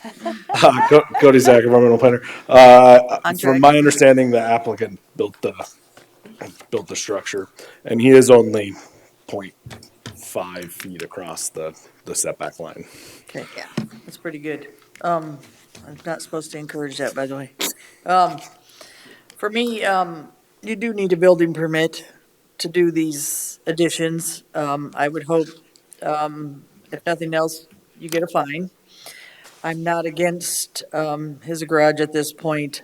I think has floodplain issues where, he has looked into that probably, and his house looks like, if I'm correct, is not built in that, well, the floodplain, but not the floodway. So, That's correct. for me, I don't want to encourage people to come build without a permit, but also the fines and things you have to pay for that should be included. So he's 8 inches into a utility easement. His encroachment on the others is not big. His neighbors aren't going after him on it, if I'm correct. Correct. That's the main objection for me, if your neighbors are going after you because, you're a little bit more in their space. That's a little bit different. And it just depends on the circumstance. So I am not against this. Can you put the GIS map up again? Because I know you can highlight 2 properties at a time, and so that conflicts with the drawing that you had before. So now point to the garage. If that's the case, well, then the neighbor's really right in the middle of you go to the south.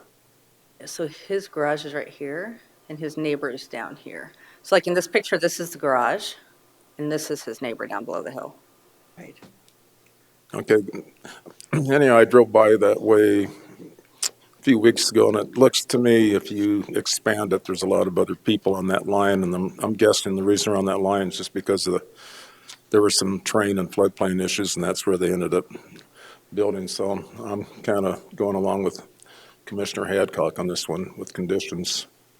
So Chairman, Commissioner Hadcock. I'm going to not go by staff recommendations. I believe the variance applies to the existing garage and that if we agree today that the applicant obtains an encroachment agreement for existing garage located in easement and this document be filed at the Register of Deeds prior to filing the Mylar.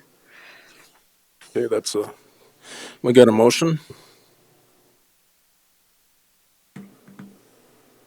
Mr. Chair, clarification on that motion.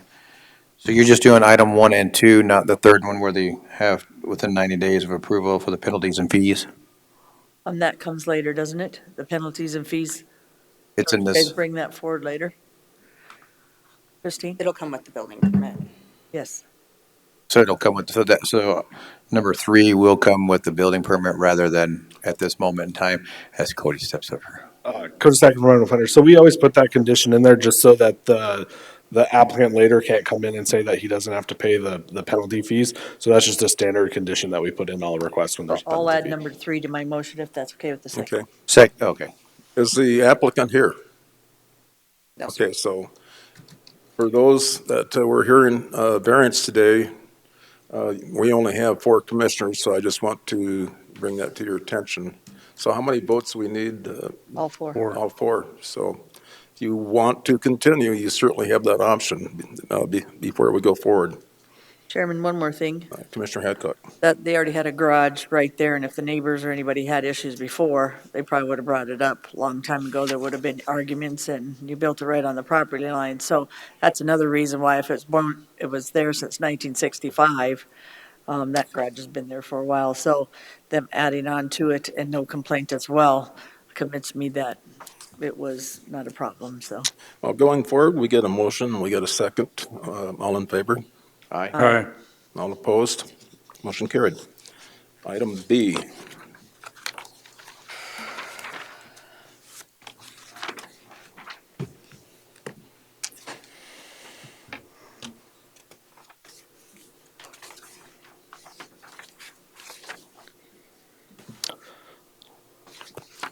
Code from Royal Planner. Item B is variance VA 23-06. It's to reduce the setback to the west lot line from 25 feet to 1 foot for an existing structure. The applicant is Grant and Tara Bolt. Location of the property is 23846 Mill Iron Drive. Involves 0.76 acres. Existing land use is commercial. Existing zoning is highway service. Access is off Mill Iron Drive, and there is a special flood hazard area on the property, 100 year. When granting a variance, staff takes a 2-pronged approach, whether granting a variance runs counter to public interest. Number 1, no, the requested setback is 1 foot from the west property line. Number 2, no, it appears that all existing structures in the neighborhood meet the required 25-foot setback. Number 3, no, highway service zoning districts requires a 25-foot setback from all corner lot side property lines. Number 4, yes, the future land use of the property is highway service districts, which requires a 25-foot setback from all corner lot side property lines. Number 5, yes, the proposed tent structure will be 1 foot from South Dakota Department of Transportation right-of-way. The requested setback of 1 foot could impact safety, health, and general welfare of the public if a vehicle ever left the roadway. And prong number 2, whether a special condition exists to grant a variance. No, special flood hazard area does not limit buildable area. However, it appears that the applicants could switch the location of some of the parking and the tent structure and still remain within the required setback. Currently on the property, there is a commercial structure, a restaurant. A permit has been applied for, but it has not been approved, as a stormwater permit and an on-site wastewater treatment system is required. There is an enclosed tent structure with no permit on file, and there currently is not an on-site wastewater treatment system. This was brought on for an interdepartment review. County Highway came back and said while it abuts South Dakota Highway 16, the proposed building would encroach on the utility and drainage easement along the interior lot line. Approach permits are on file. The applicant is aware of the encroachment into the easement.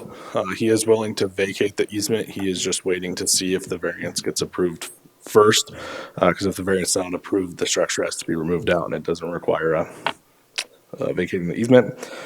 The applicant has requested to allow a 1 foot setback to the west property line to bring an existing structure into compliance. The applicant has developed the property without any permits. He is working with the office on coming into compliance. And it appears that the applicant could put the structure in a different location that would meet setbacks while still providing adequate parking, septic area, and runoff detention. So with that, staff is recommending denial of variance VA 23-06, as there is no special condition that exists on the property that would excuse literal enforcement of the Pennington County zoning ordinance. However, if the Board of Adjustment disagrees, staff has 3 conditions to add. Cody, do you have a photograph of the encroachment? I do, unfortunately, the presentation did not Okay. save. So So let me see if I there's can pull two up. components to this. You've got the, I guess it's the place that smokes, that sells smoke meats or whatever. And then adjacent to that, you've got a concrete pad that in the summer they have picnic tables there, and that's where guests can eat. So it's a concrete pad that's 1 foot from the South Dakota DOT right away. Yes, and he puts a tent structure on it. So really, it's the structure that's requesting the variance. Once he puts the tent structure on there, it has to meet the required setback. So Can you put this is the your pad. arrow on the, okay, so that, yeah, that's a concrete pad, so, Gary and Travis, have you guys want to see the picture that Ron has? yeah, I took that the other day. It would be, right there's the corner, so this is all, So the white on there is the tent? so I'm not too alarmed. Just I believe this picture image does have the tent structure over the top of it. That's the Mr. white Chair. building. Is, so the tent's gonna go up during the summer and come down during the winter? Is that the end goal? I believe so. The applicant's in the audience if there's any questions on that. And South Dakota Department of Transportation didn't have any. If we did approve it, we'd have to make sure a condition is that it could never be any more than a tent that can be taken up and down and nothing permanent built on that concrete pad. Yeah, I'm Grant Bolt, so if you have any other questions, I would like to add that the distance that's too small is just the corner. You can see the lot is kind of somewhat of a triangle shape, so it widens out as you go away. So it's only the one corner that's too close. As you move down, it widens out, so. Mr. Chair, but in general, the slab being there is not an issue. It's just once he puts the tent on there, right? Correct. Okay. Chairman. Commissioner Hadcock. So permit has not been approved. A stormwater permit, on-site wastewater treatment system permit is required. How long has the building been there without one? I believe he applied for it in May of 2022. Okay. But there's quite a bit on the property with septic, so it does take a little bit. And there's some stormwater stuff that they have to do for water capture and runoff. So he's been working with an engineer on it. So I will say that he has been working with our office to come into compliance. And what's your name, sir? I'm Grant Bolt. Greg? Grant. Grant. So Grant, did you know you needed a permit for your tent? No, I didn't. I didn't know that. And also the structure that's on there had a gray water holding tank that we had worked with the county on, and then it got switched later to needing a septic system. So originally it was a holding tank that was needed, and we had that. And then it got switched later to needing the septic, so now we're working on that. So it had changed as we went along. So the tent structure, you'd just be putting up in the summer months? Yeah, right. Okay, and we can make that motion accordingly? Yeah. Okay. I got one question. When you get down towards the creek, I see a couple, they look like pressure tanks. What are Yeah, those? those were just the holding tanks we had for gray water. And then we pump them out, after it got full, because that was the lowest spot in the lot. Otherwise, it wouldn't flow into them, so we had to get a low spot. And those, are they county approved holding tanks? I'm not sure about that. I would like, I've had a lot of people ask me about them tanks. They're kind of concerned because of the location of the creek, so I would like some follow-up on that. Yeah, and we're working on the septic now anyway, so. Yeah, so they're working on actually putting in a conventional septic system that will meet all the county requirements. So those other tanks that'll be, will be But sitting when up that's will done, go then those away. tanks could be removed then? Right. Yes. Okay. Yep. That's all I have.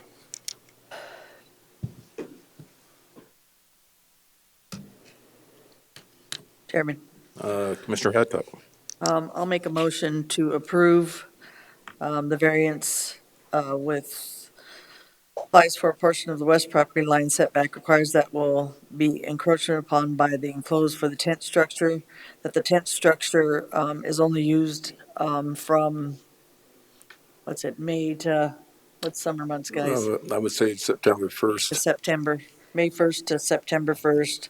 The applicant obtains an approved building permit for the existing enclosure for the tent structure. And then prior to getting a building permit, the applicant vacate the drainage and utility easement. So Second. could I ask a question on that? So if we're open in the spring and the fall, then we can't use our tent? Like if we go in, because we could be open into the fall, September, or even May or April, if it's nice weather, we'd be open. You could add September. I put May to, you want May 1st to August, or October May 1st? through September, that's, That's what we put on there. Yeah, okay. Okay. whatever fits within the nice weather periods where you'd be open. Most of the stuff around there seasonal, but it can vary based on weather. Okay. So Staff, do you have any issues with May to September, or do you have something that you'd like to share on those dates? Staff, I don't think staff would have an objection to either May through September, May through October 1st. It'd be I'll do up May to the through board. October 1st, just in case. We don't want to limit anybody's business. did we have any comment or feedback from South Dakota DOT? They came back and they didn't have, their exact comment was South Dakota doesn't have setback, or transportation doesn't have setback Okay, requirements. I'm glad we followed up with them. So who was the second? Did they agree with the October 1st, Travis? Okay. I'm fine with that. Thank you. Okay, so we got a motion and a second. We'll go ahead and vote. All in favor? Aye. All opposed? Okay, motion carried. Item C, subdivision regulations variance. It's my understanding they want to continue that. Yes. Okay, Continue till the next meeting, Yeah, to May 16th? 16th to allow for a full board. okay. May 16th, continuance. Can I get that in a motion? Mr. Commissioner. Yeah, Mr. Commissioner Chair, Drews. you have people here that are interested in Sure, testifying. and I would invite them to come up and speak before we make a motion.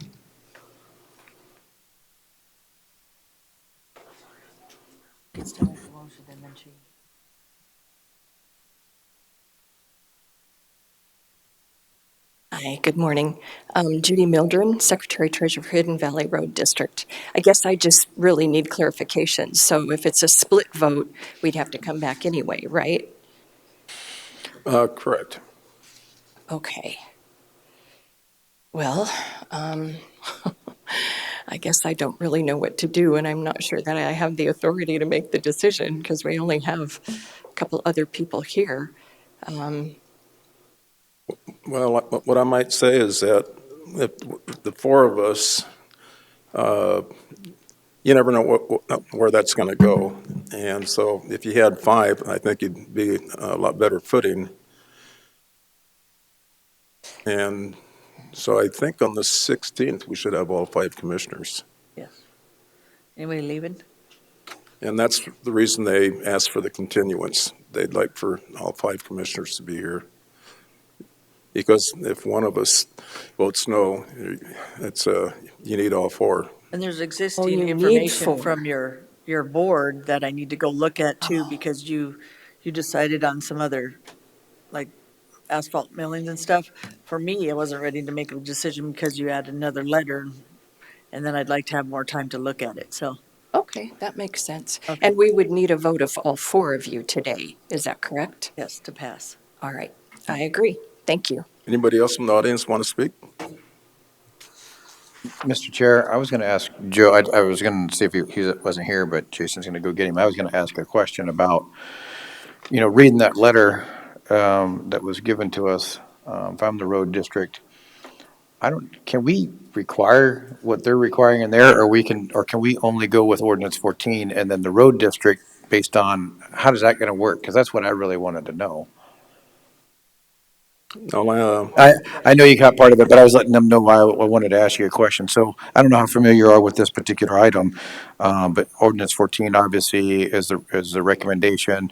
They're wanting a variance from that, but part of that is the road district said, we're fine with not meeting all of ordinance 14 as long as you meet the drainage. Let me read it so I don't mess it up. Oh, yeah, you can read it.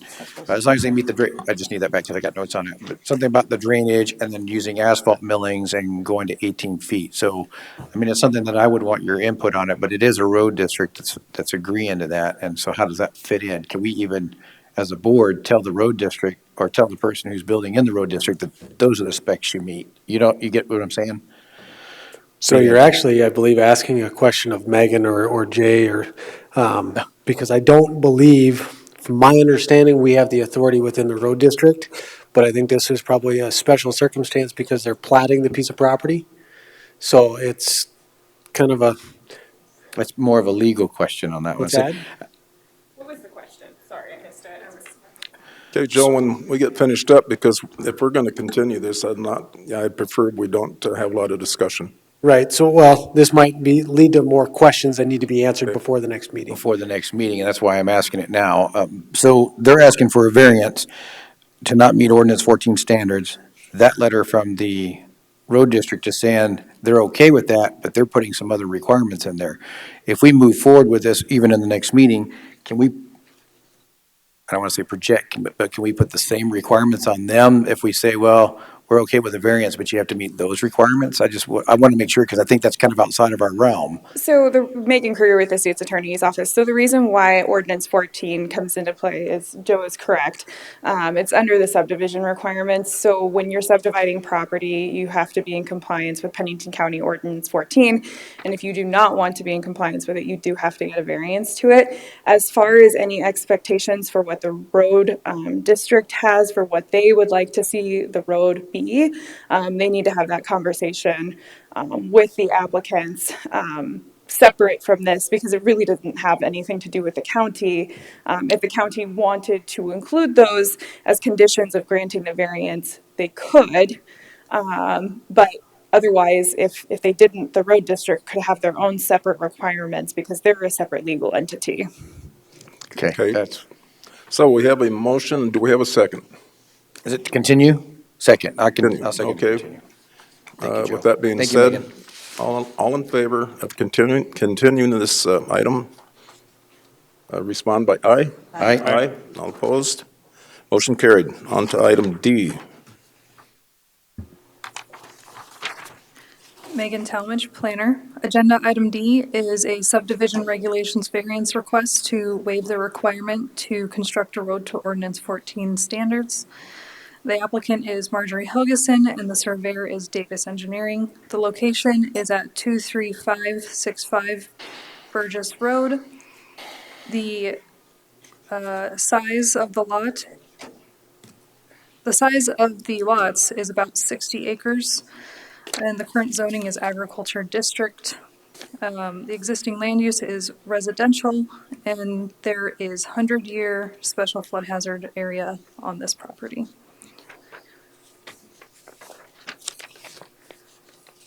The county takes a two-prong approach when considering variances. They are listed on the screen. One, yes, the current road is 14 foot wide. A 14-foot wide road is not large enough for two emergency service vehicles to pass each other. Two, yes, the neighborhood is a mix of rural, residential, and agriculture district. The existing 14-foot wide road provides access to the existing and proposed lots. Three, no, the subdivision regulations requires section 902 that the road is built to ordinance 14 standards. 5, yes, too narrow of a road can cause issues with cars meeting, and wrong drainage can cause washouts. Prong 2, whether special conditions exist to grant a variance. 1, no, there is no hardship that would prevent the applicant from constructing the road to ordinance 14 standards. Currently on the properties in the layout plan, there is a single-family residence on each one along with an on-site wastewater treatment system. Burgess Road is a 50-foot public right-of-way with a 14-foot road width, and the material is gravel. In the interdepartmental review, there were no objections or concerns. The applicant submitted a layout plan, which was approved on March 8th, 2023. The layout plan does not propose any new lots be formed, and that the existing lots are being reconfigured. Tract A of Alma subdivision does not have a valid operating permit, but that's being handled with the layout plan. And the applicant applied for a rezone, which was approved on March 21st, 2023.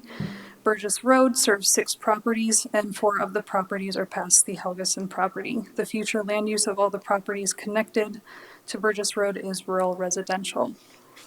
And so, staff recommends denial of the subdivision regulation variance, SB 23-02, as there are no special conditions on the property that would excuse literal enforcement. However, if the board disagrees and approves the request, staff does not recommend any conditions be included. Comments? Chairman. Commissioner Hadcock? So there's 3 houses past this property? Yeah, so there's the Helgeson property, and then these other 3 on this layout plan have a house on each. They all use this road? Yes. Actually, Tract A revised has a private access easement off of Burgess Road. And what is the width of this road now? 14 feet. It's 14 feet right now? Yes. So I guess how long ago were the other properties built at 14 feet? I mean, what we're doing, and I kept saying this, one says just for 1, and then it's just for 2, and then it's just for 3, now we're at just for 5. So now we're taking a 14-foot road, it needs to be at least 18 feet with that for safety factors, I'll just tell you guys, especially for fire service and emergency services. We've done it in the past where we had people do an 18-foot road instead of the 24-foot. But I think based on this, I can't agree with this unless there's an agreement on an 18-foot road and we do something different. I need to listen to more of the information on it. But this is what happens when you let 1, then 2, then 3, because I'm just going to this part. So they went to that part, then the next person just did their part. Pretty soon you have so many parts and they're all at 14 because, his is at 14, so mine should be at 14. I think it's time to start making people do the 18-foot right away because if they have anywhere to build, if they're off a cliff, it's different, you guys, because we know they're not going to build off the cliff or because it's in the floodway. But if there's actually buildable area, which you'd be surprised what they can build on. I think we need to start at least making people have the 18-foot road with county standards. So that's my thought. Mr. Chair. Mr. Lassiter. Question, just so I make sure that I understand this right. This road they already have access to their property via this road, is that correct? Yes. So what's the purpose of them having to widen it if they already have access to it? Because what do they want to do? They applied for a layout plan to sell a portion of the Helgeson property to both Tract A right here and also Tract B. So this portion right here, this small one, is going to Tract B, and this this smaller portion is going to Tract A. So they're just reconfiguring the lot lines. They're not creating any new lots. Oh, they're just reconfiguring lot lines? There's Yes. no new density? No new density. No new access driveways? No. It's all still this access? Yes. So if we allowed this variance, could we put a condition that if they add 1 more lot, then they would have to look at doing something different? I see the look on her face. On this particular lot, no. No. Okay. Mr. Chair, follow up. I'd make a mess. Is there a road district out there? Is that a road district in that area? It is, yes. It's the Burgess Road District. And we did not receive comment from them. I received a blank email from them, which we responded to saying that we hadn't received anything from them. But other than that, we haven't received anything from them. Is the applicant here on this? The surveyor wanted to be here for this, and he was notified, but I do not see that he is here. The reason I ask is because I've mentioned this, we've only got 4 of us, and they're going to need every one of us to support this, and I don't know that, I guess I would recommend that on this one that we wait until we have all 5 commissioners. That's just my I'll thoughts. recommend that. I'd May second. 16th continue then. Okay, I got a motion and a second. We'll continue this until we have all 5 commissioners. Oh, the next meeting, the 16th? Yes, ma'am. May the 16th. All in favor of that motion? Aye. Aye. All opposed? Motion carried. Take it and kind of tell them our concerns and maybe they can meet with us or call us, so we have more details if they would. All right, thank you. Thank you.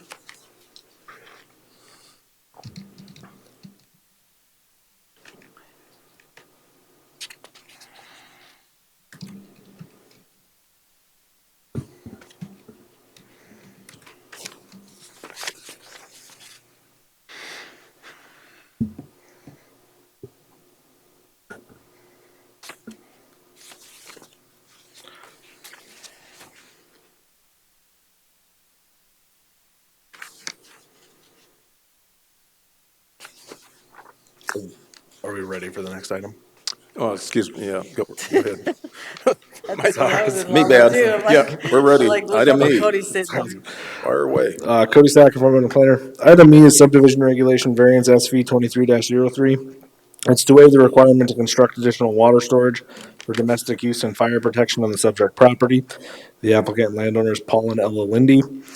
Location of the property is northwest of the intersection of Rushmore Ranch Road and Eleanor Drive, along Eleanor Drive. Involves 3.02 acres. Current zoning is Plan Unit Development District. Existing land use is vacant. Access is off Eleanor Drive, and there's no special flood hazard area on the property.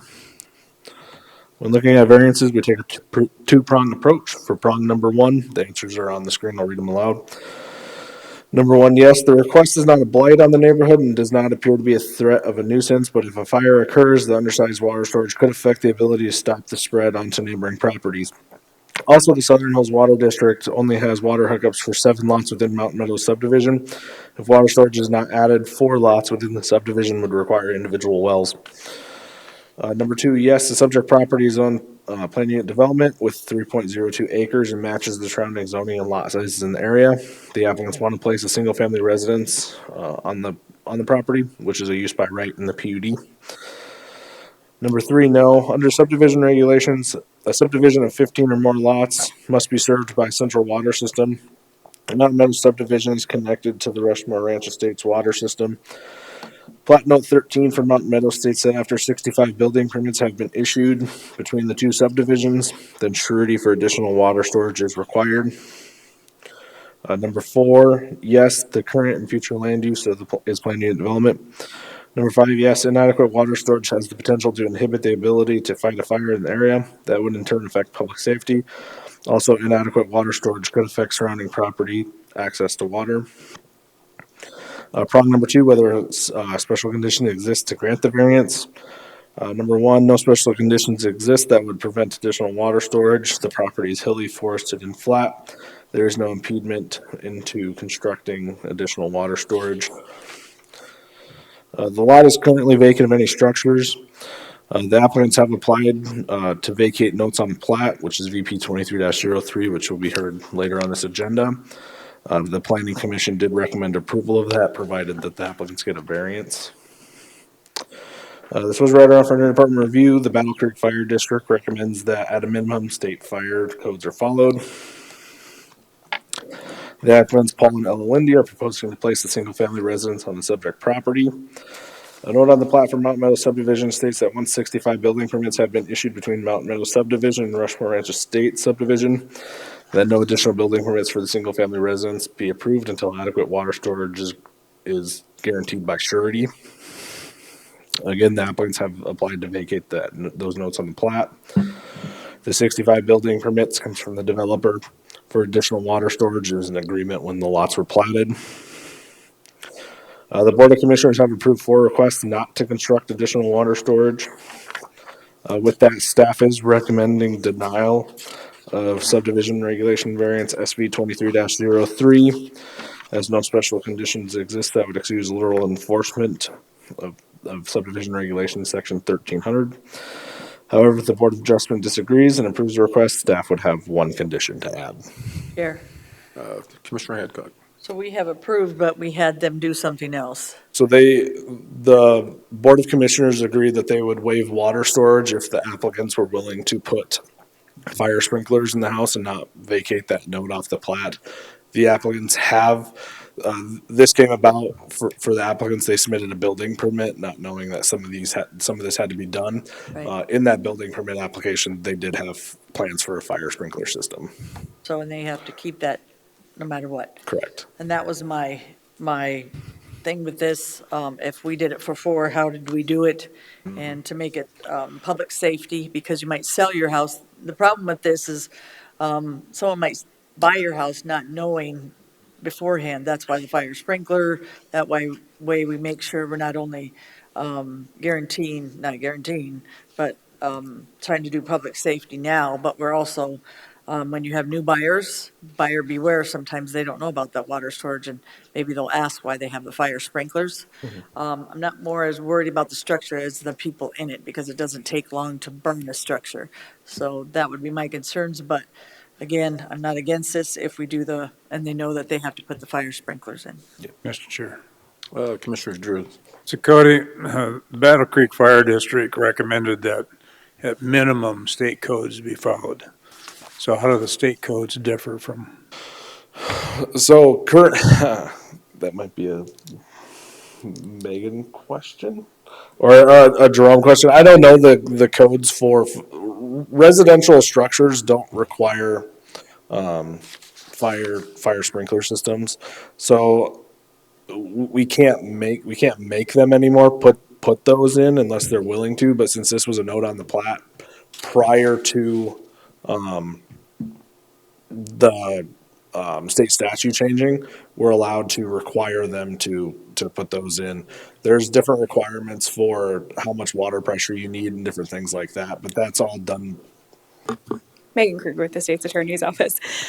So I've only ever heard Jerome talk about the state fire codes. I am not intimately familiar with them, but I know that there are requirements for the amount of fire flow that you have to have for indoor water sprinklers. The way he's described it to me before is it's a little tank inside of the house and then it, shoots water out. He would be able to describe that much better than me. You described it good.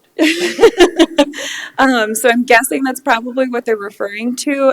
Otherwise, I know that fire flows for like an actual, fire hose that hooks into the thing on the outside. I mean, that's a lot because I have actually done some work on some of that stuff. And state statute does not allow us to, by ordinance, require fire sprinklers within homes. However, I believe that these notes were put on that plat prior to that statute going into place. Digging back into my memory, it's been a while since I've looked at some of these mountain meadow issues. But my recollection is that that was done prior to, which is why all of the other properties, I believe, are required to keep the fire sprinklers within the home because there really are no other fire mitigation things out there at all. Mr. Chair, follow up on that? Commissioner Drews. So are they here strictly because of the notes that are on the plat? Correct. So the notes on the plat say that you either have to increase the water storage or post surety for the water storage after the 65th building permit's applied for, and that no other building permits would be allowed until that's done.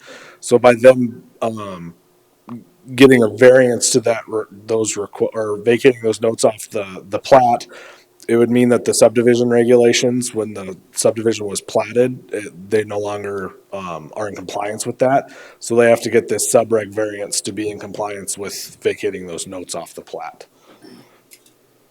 And we've done, Mr. Chair, just to clarify, and we've done this how many times, Cody, in this area? This is one of the ones we listened to in planning and zoning. Yep, so far 4.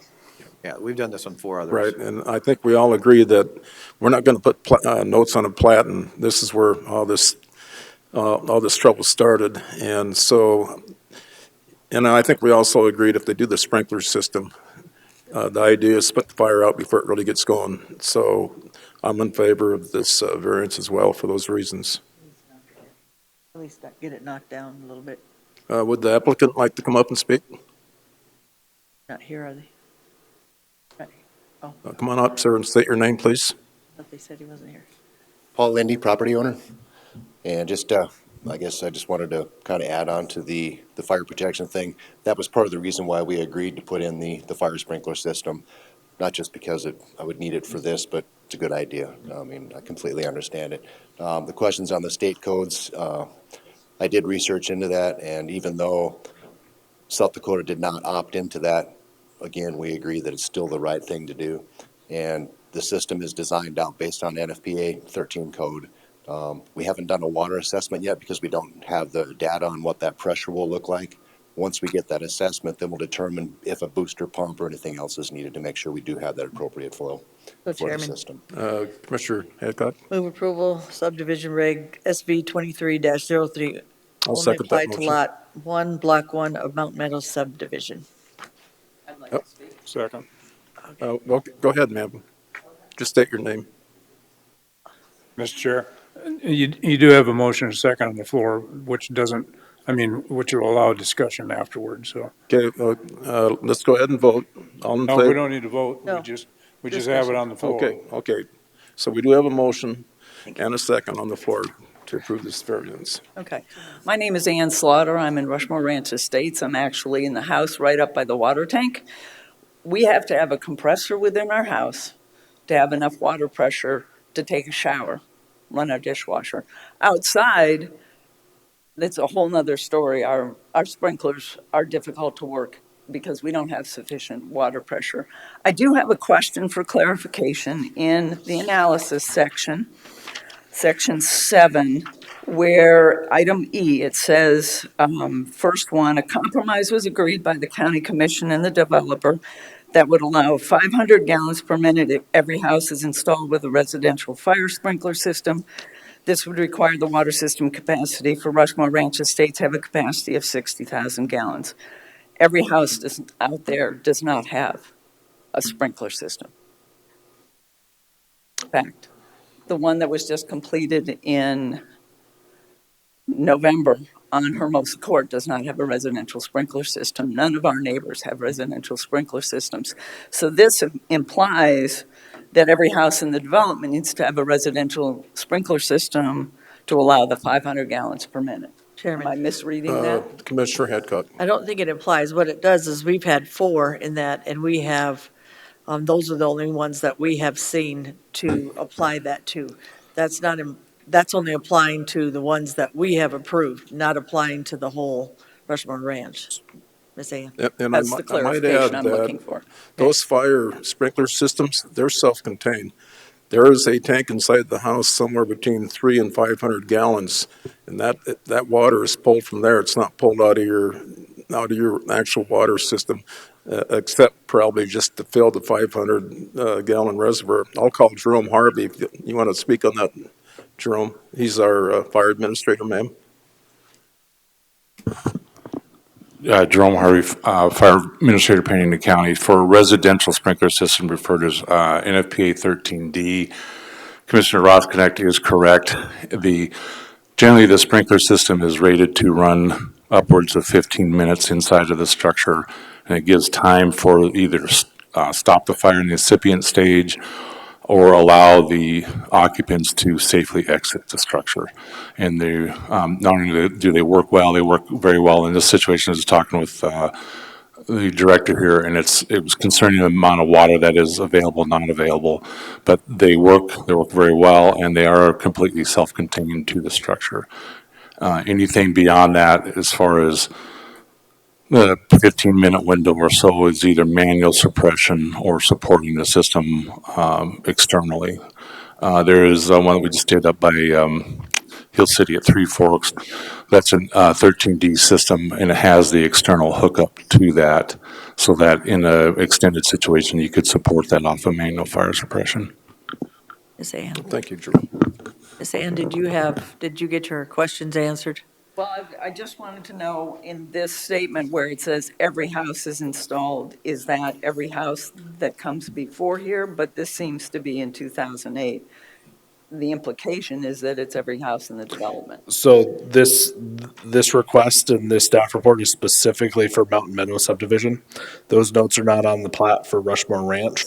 So the only houses that are required out there to have a sprinkler system would be anything that is would have the legal description of Mountain Meadow subdivision. Hermosa Court is in Rushmore Ranch subdivision. Okay. Any other questions, Miss Ann? Other than the fact that we generally have wildfires and not structure fires. So it is a concern in terms of the amount of water that we have for that development. We're well over 65 building permits.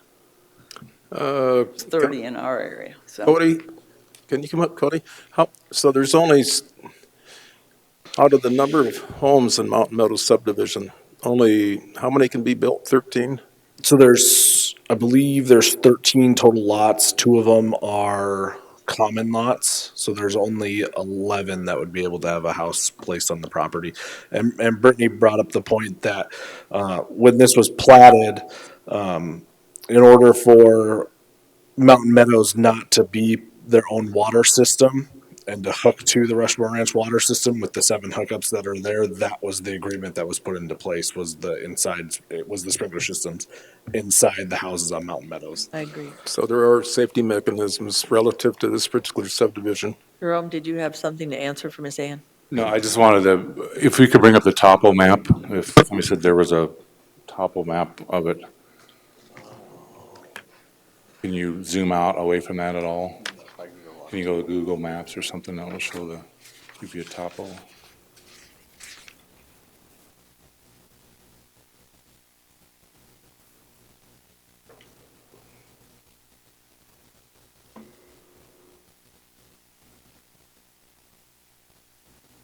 You want like contours? Okay, yeah, that's good right there. So personally, I've been on structure fires in this area, and if you see where there's no trees. So why is there no trees? Because it's in about the 25, 30-year burn cycle.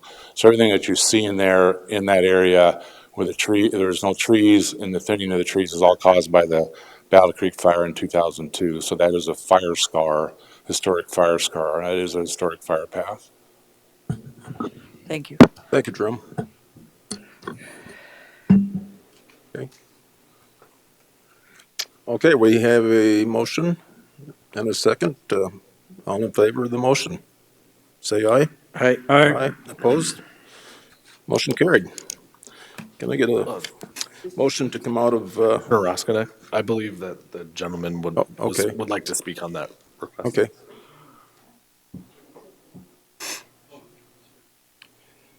Yep. Come on up and state your name, sir. Okay. My name is Tom Slaughter. I'm the husband of Ann, and I live at 24236 Rushmore Ranch Road up at the top of the hill by the water tower. And I have a question for the fire marshal. These internal fire systems and everything, are they good for the land? Will they help the house if there is a brush fire and the brush fire is burning towards the house and you've got a barn and you've got land and you've got animals? How is this system going to help that? Well, you'd have to, in Australia, they actually build houses out of cement and metal for. I'm not concerned about the houses. No, well, but people live in houses. So the only way to get the structure to survive, even when they build them in Australia made out of metal and cement, they still burn to the ground.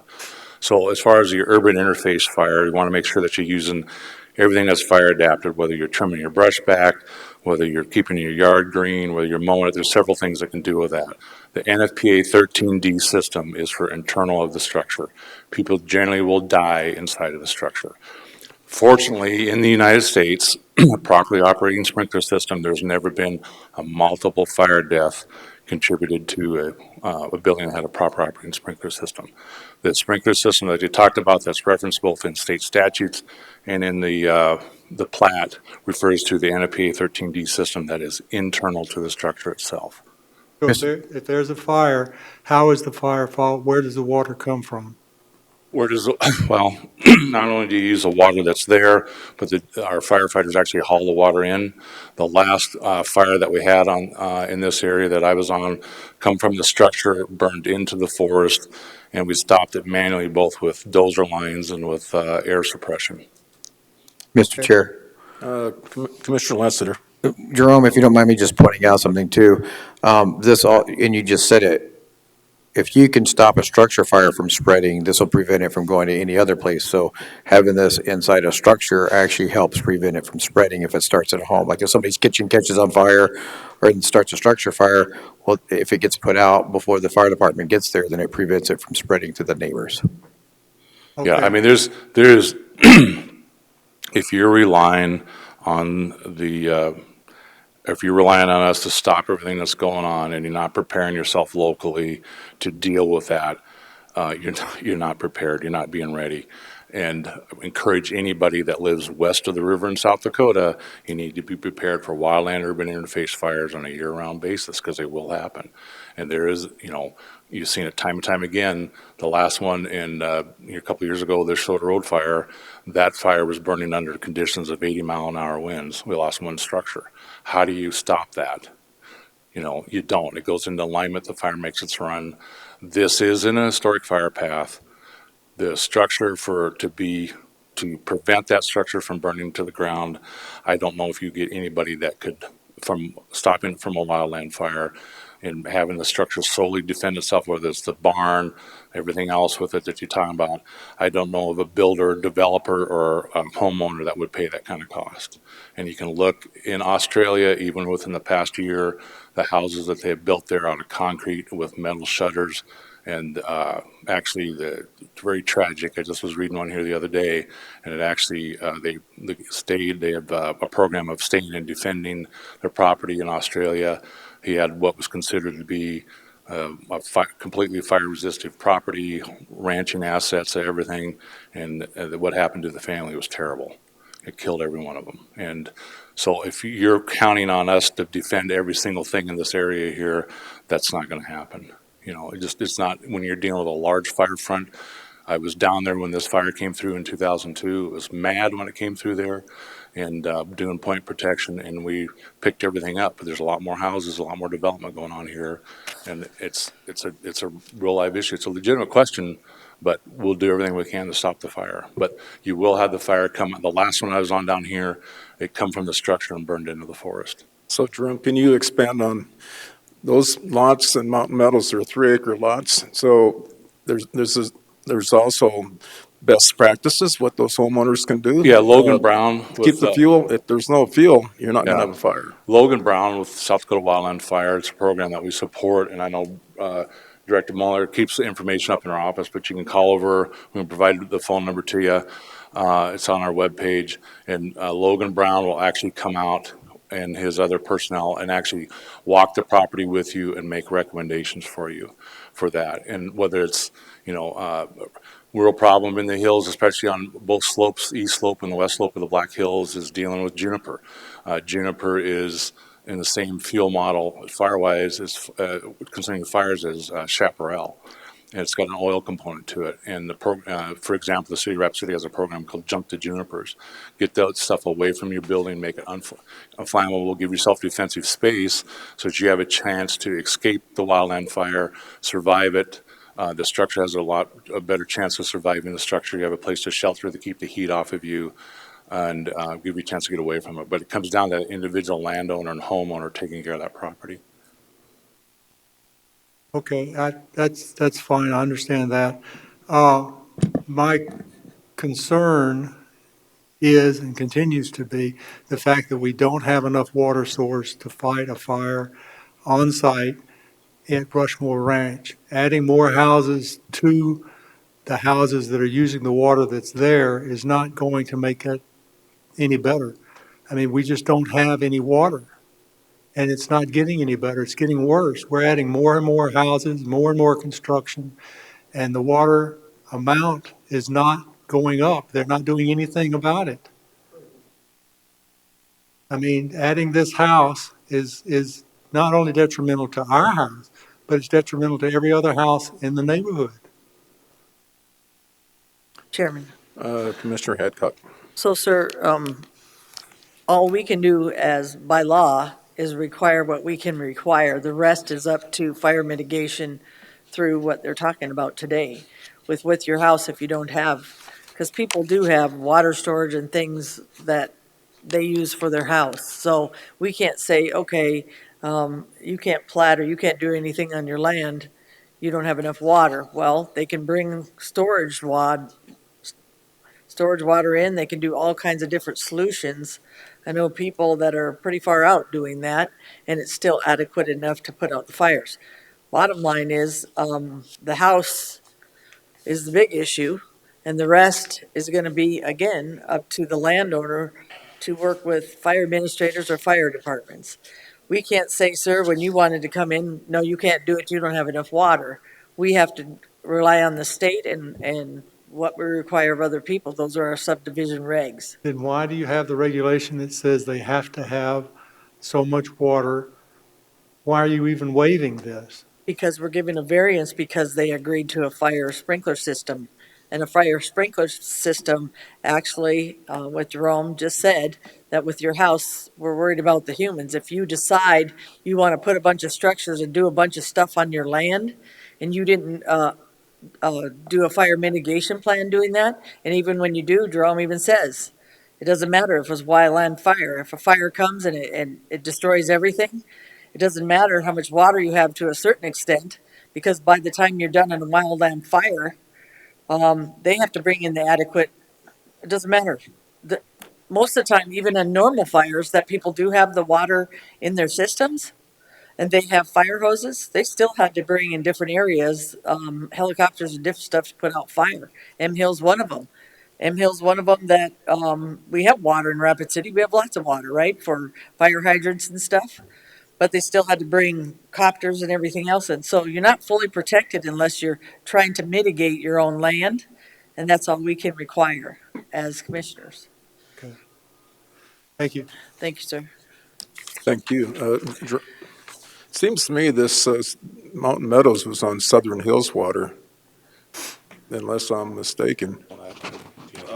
Yeah, so Cody Sack, environmental planner. So Mountain Meadows, there's 7 lots that have hookups to Southern Hills water, and from my understanding with conversations with them, they're not going to allow any more hookups.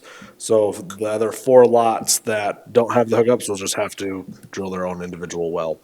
So 4 of the lots in Mountain Meadows will be on their own individual So water there is some system. density control in place, just.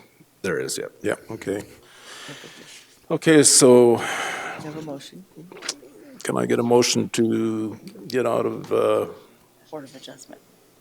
Did we give the motion to Yes, approve? we Okay. just got to Okay. make a motion to come out of the Board of My Adjustment. motion to get up to adjourn Board of Adjustment. Second. okay, I have a motion and a second to get out of the Board of Adjustment. All in favor?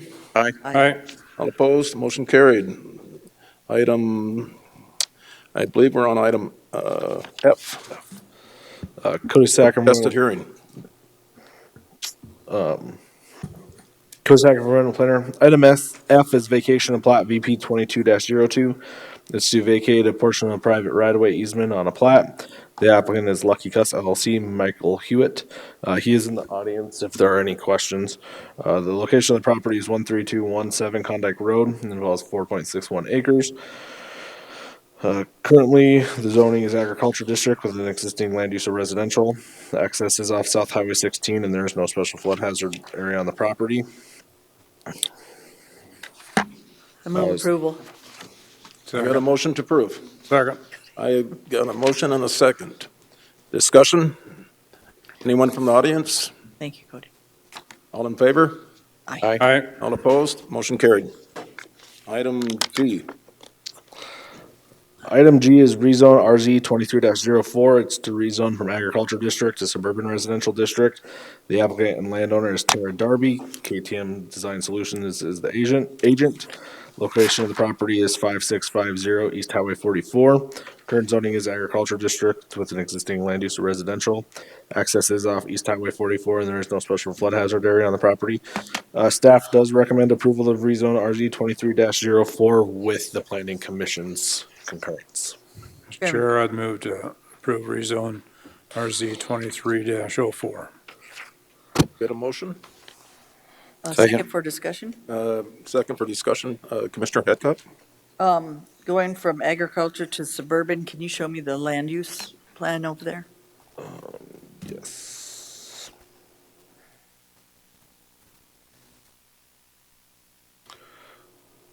So this is right by Murphy Ranch subdivision. In fact, this is eventually going to be part of the plat for Murphy Ranch subdivision. So it's, what is it now? It's So low it's dense? currently it's ag, so it's Oh, this you're over lot here. right I here. was Yep, looking sorry. at the blue. Sorry. Future land use for it is suburban residential, so they're rezoning to what the future You're good. I land use just is. needed to see Okay. where it was. Thank you. Okay, did we get a second? Yes. Yeah. Okay. I did first discussion. Okay, all in favor? Aye. Aye. All opposed? Motion carried. Item H. Item H is rezone RZ 23-05. It's to rezone from agriculture district to suburban residential district. The applicant and landowner is Alan Prince. KTM Design Solutions is the agent. Location is 5654 East Highway 44. Current zoning is agriculture district with existing land use of residential. Access is off East Highway 44, and there's no special flood hazard area on the property. This property is just north of the previous request. They're requesting the same thing. Future land use is suburban residential, so that's what they're requesting to go down to. So staff is recommending approval of rezone RZ 23-05 with planning commission's concurrence. I'll make that motion. Second. Okay, I got a motion and a second. All in favor? Aye. Aye. All opposed? Motion carried. Item I. Item A is comprehensive plan amendment CA 23-03. It's to amend the comprehensive plan amendment to change the future land use from ranchette district to rural residential district. The applicant and landowner is Free Range Rentals LLC. The agent is Davis Engineering. Location is 23707 Burnt Fork Road. Involves 6.18 acres. Current zoning is agriculture district. Existing land use is residential. Access is off Burnt Fork Road, and there is no special flood hazard area on the property. So this property has been seen by the Board of Commissioners before. Back in October, the Board of Commissioners denied comprehensive plan amendment CA 22-19 and rezone RZ 22-25, which changed the future land use and the zoning to a low-density residential district. If you recall, they were trying to subdivide that property into 3 lots. The Planning Commission and the board were both in favor of allowing 2 lots. So their request, they came back with a layout plan with the 2 lots. So staff is recommending approval of comprehensive plan amendment CA 23-03 with the planning commission's concurrence. Thank you, Chairman. Commissioner Hadcock. Just a question. On consent agenda, we can't put a lot of these on consent agenda, meaning so we can vote them all at once, because unless they're like some controversy or a neighbor or something like that, I know they do it through the city. It makes it simplified where we're going through each one, which, I mean, that's good if there's issues with the one or other. And we also can pull it off the consent agenda if there's issues. So to me, I know we keep doing this, but it's not like you have to hurry up the meeting, but it also seems crazy to have to do each one even though we agree or disagree. Sure. Brittany Molitor, Planning Director. For rezones, because they are in statute to require to have a meaningful hearing, we do have to actually have a hearing where the public is asked to speak on this individually because they're of the notice requirements. So that is why, and the plats they do not require notice. So typically those will be on the consent agenda unless the Planning Commission recommends denial. But that is why the rezones are in front of you this way. We have a lot of reasons. That's not a Chair. bad thing, but thank you for Commissioner that. Drews. I'd move to approve the comprehensive plan amendment CA 23-03. I got a motion and a second. All in favor? Aye. Aye. All opposed? Motion carried. Item J. Item J is rezone RZ 23-06. It's to rezone 7.2 acres from agriculture district to rural residential district. The applicant is and landowner is Free Range Rentals LLC. The agent is Davis Engineering. Location of the property is 23707 Murnt Fork Road.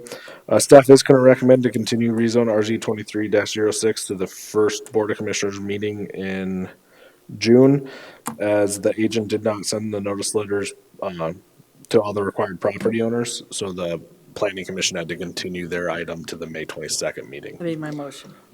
Second. So the motion is to approve RZ 23-06. Continue it. No, to continue. Continue to June. Oh, okay. Got a motion. Can I get a second? I seconded it. Okay, I got a motion and a second. All in favor? Say aye. Aye. Opposed? Motion carried. So Item K? item K is comprehensive plan amendment CA 23-04. It's to change the future land use from agriculture district to rural residential district. The applicant and landowner is Christy Decker. Location of the property is east of the intersection of 156th Avenue and Highway 1416 on Highway 1416. Involves 4 acres. Current zoning is agricultural district. Existing land use is vacant. Access is off Highway 1416 and there is no special flood hazard area on the property. To give you a little history on the property, the applicant platted a 4-acre parcel through the city of New Underwood. New Underwood did not contact the planning department or tell the applicant to contact the planning department regarding zoning. So the 4-acre lot was created. You need 10 acres to be ag, so they're out of compliance. Rezone RZ 23-07 is the next item on the agenda. It'd be to rezone to rural residential district. Staff finds no significant issues with the applicant's request as it appears to be in harmony with existing land use within the area and is supported by existing roads and infrastructure. So staff is recommending approval of comprehensive plan amendment CA 23-04 with the planning commission's concurrence. Move approval. Second. Okay, I got a motion and a second. All in favor, say aye. Aye. Aye. Opposed? Motion carried. Item I. L. L. L. Looks like an aye. Okay. Item L is rezone RZ 23-07. It's to rezone 4 acres from agriculture district to rural residential district. The applicant is Christy Decker. Again, staff would recommend approval of rezone RZ 23-07 with the planning commission's concurrence. Move approval. Second. Okay, got a motion and a second. All in favor, say aye. Aye. Opposed? Motion carried. Item M. Item M is vacation and plat VP 23-03. It's to vacate notes on the plat for Lot 1, Block 1 in Mountain Meadows subdivision. The applicant and landowner is Paul and Ella Lindy. It's located off Eleanor Drive, involves 3.02 acres. Current zoning is planned unit development district. Existing land use is vacant. Access is off Eleanor Drive and there is no special flood hazard area on the property. So the applicants just received approval of the subreg variance to waive the notes 13 and 14 for water storage. That's the notes that are being vacated on this plat.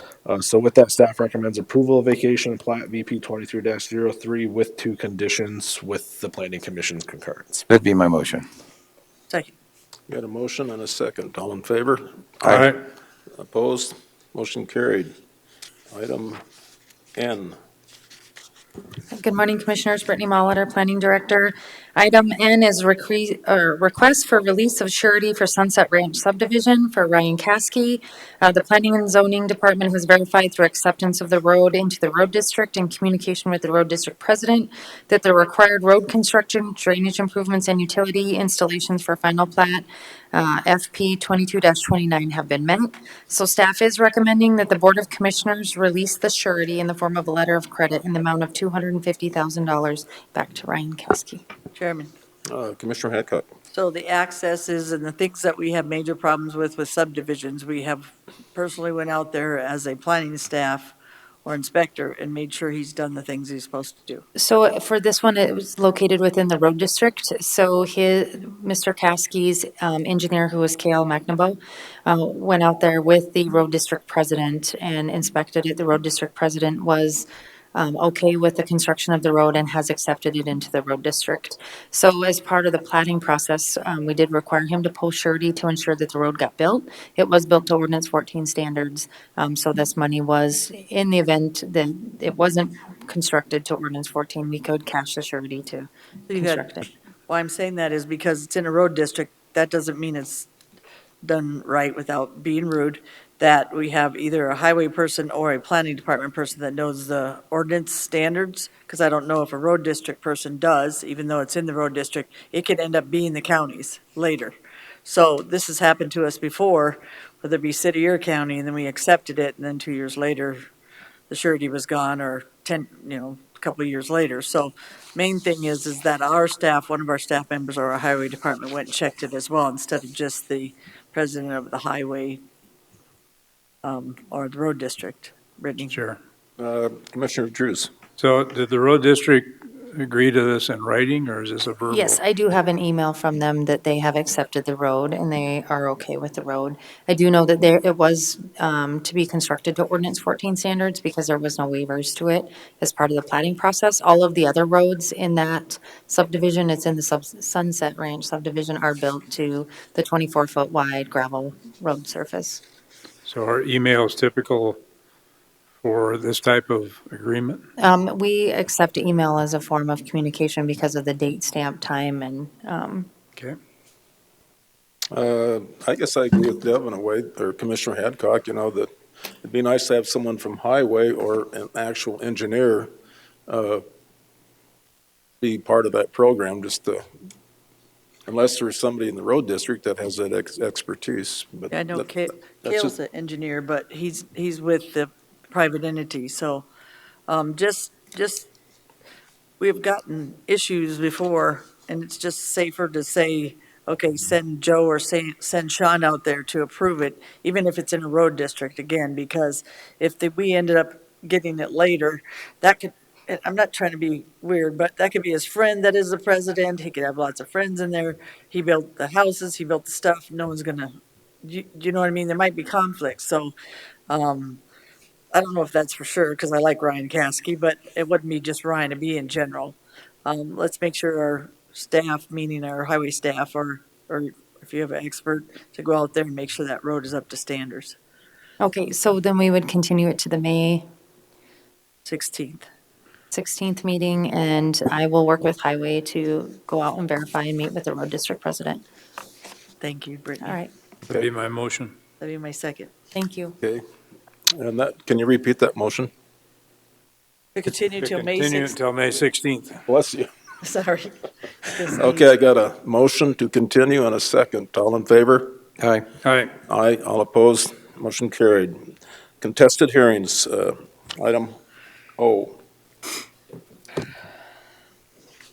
Agenda item O is a refund request for Suzette Wazovic. The applicant, Suzette Wazovic, is requesting a refund for building permit penalty fees in the amount of $288. The penalty fee is double the building permit fee, and Suzette Wazovic has paid a total of $576 for her building permit.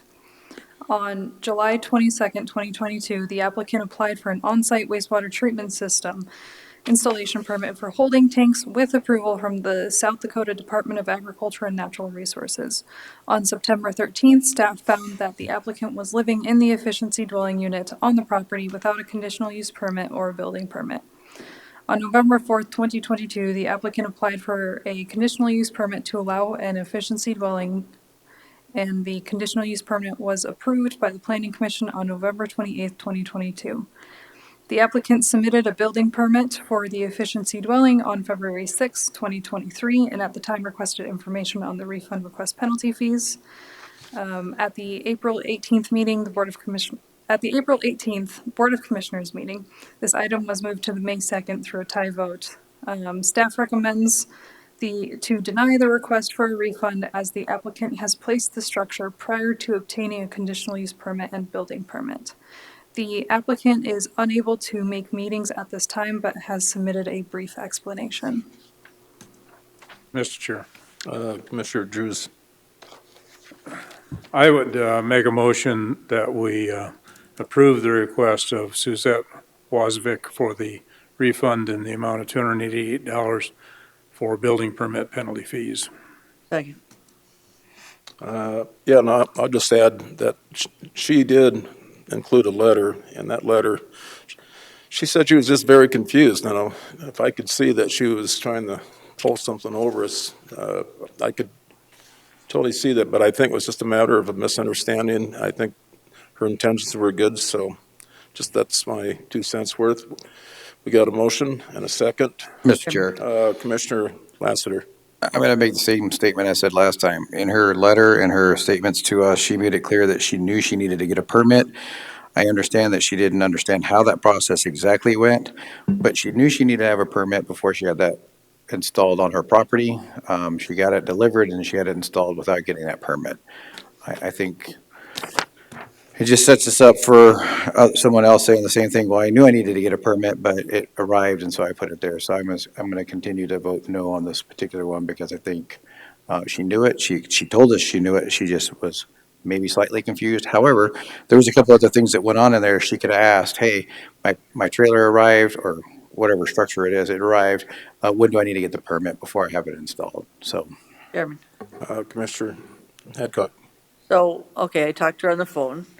So bottom line, she said that she had a structure that was going there. And then that structure wasn't the right one. They built the wrong one. So she figured she was sitting there temporary until they get the permanent one.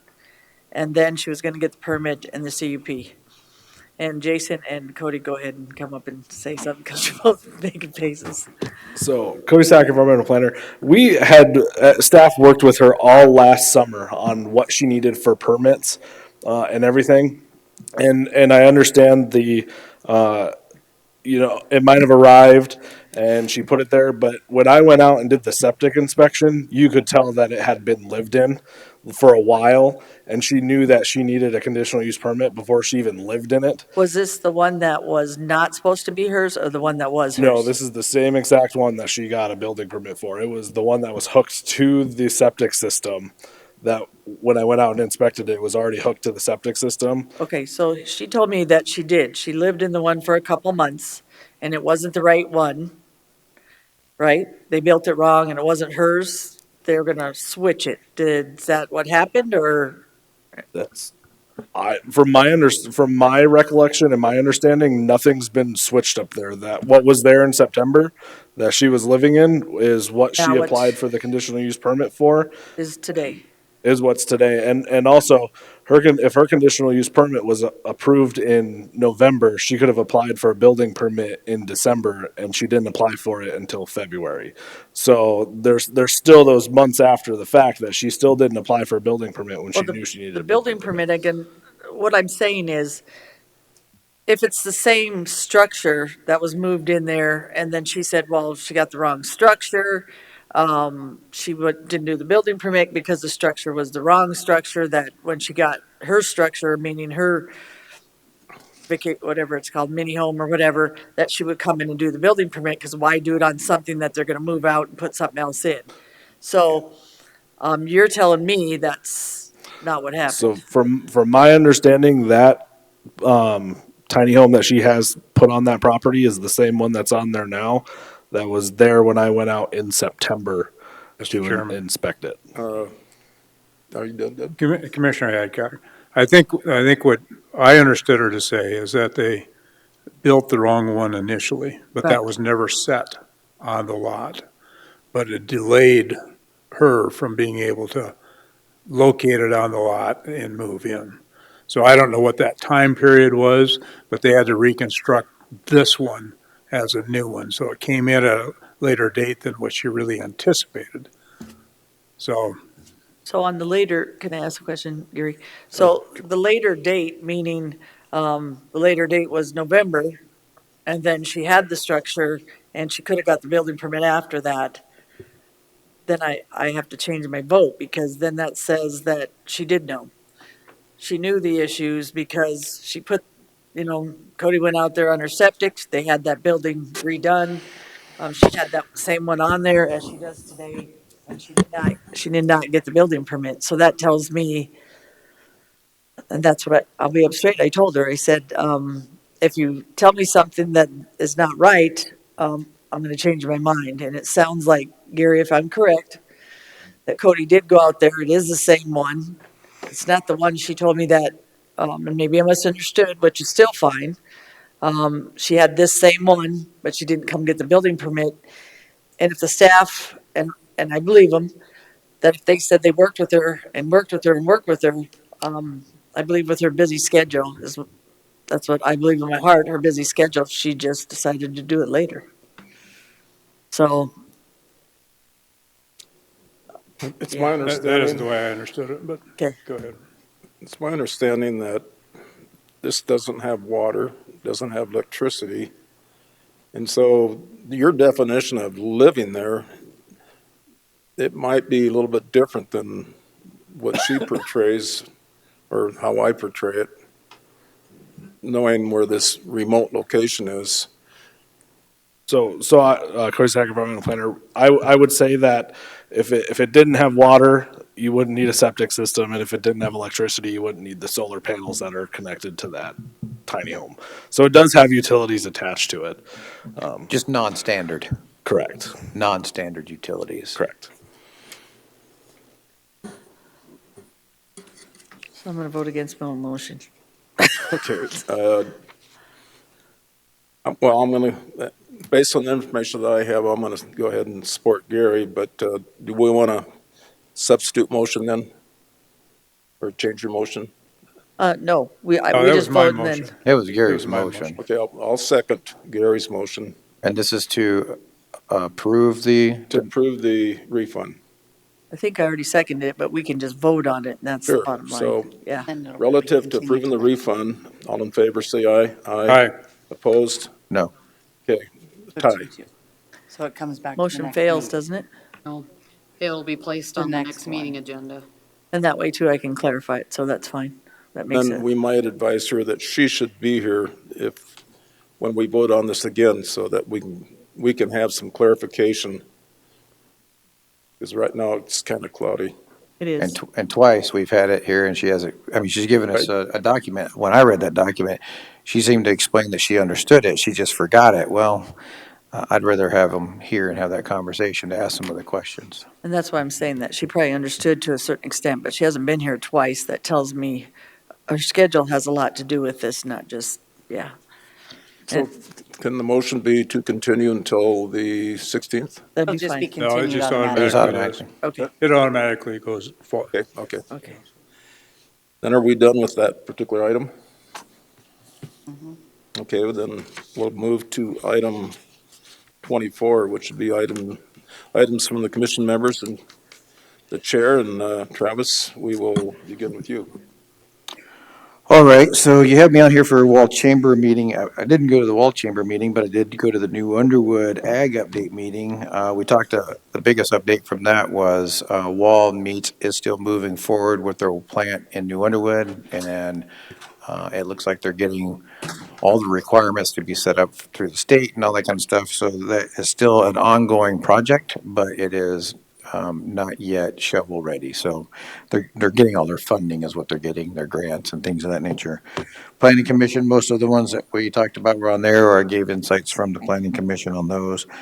And then the Central States Fair retreat. Obviously, Commissioner Hadcock will talk about this as well, but it was a really good retreat. It was good to sit down and brainstorm and go through, a strategic plan the way we did, and just kind of hone in on what the needs of the Central States Fair is and what their priorities are, so that we could help them better focus. From that retreat, help that team better focus how they're going to move forward with certain things that they're going to pursue, and certain things that they're going. They planned out over a 1, 3, and 5 year process. So I think it was really good. Lots of good conversation, lots of fun times that whenever we were not in the down there in the conference itself. So other than that, that's about all I have for. Central States Fair? Yeah, that was the. Oh, okay. Yeah, that was the retreat. That was the Central States Fair retreat that we were at. Got it. Commissioner Drews. Okay, so the Association of County Commissioners Spring Workshop that was held in Pier. Good workshop, some great information that was shared. One of the things that we learned is that the state has declined to accept some of the money for cybersecurity efforts by counties and cities.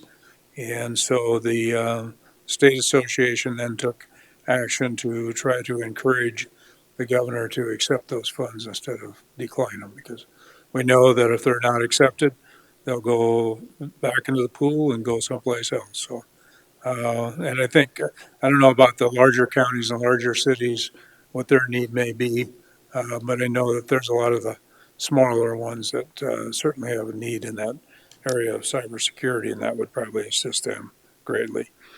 Relative to the Elevate Executive Committee, that took place at the same time that Commissioner Roskinex and I were in Pier for the spring workshop, and so Commissioner LaCroy was going to cover that for us.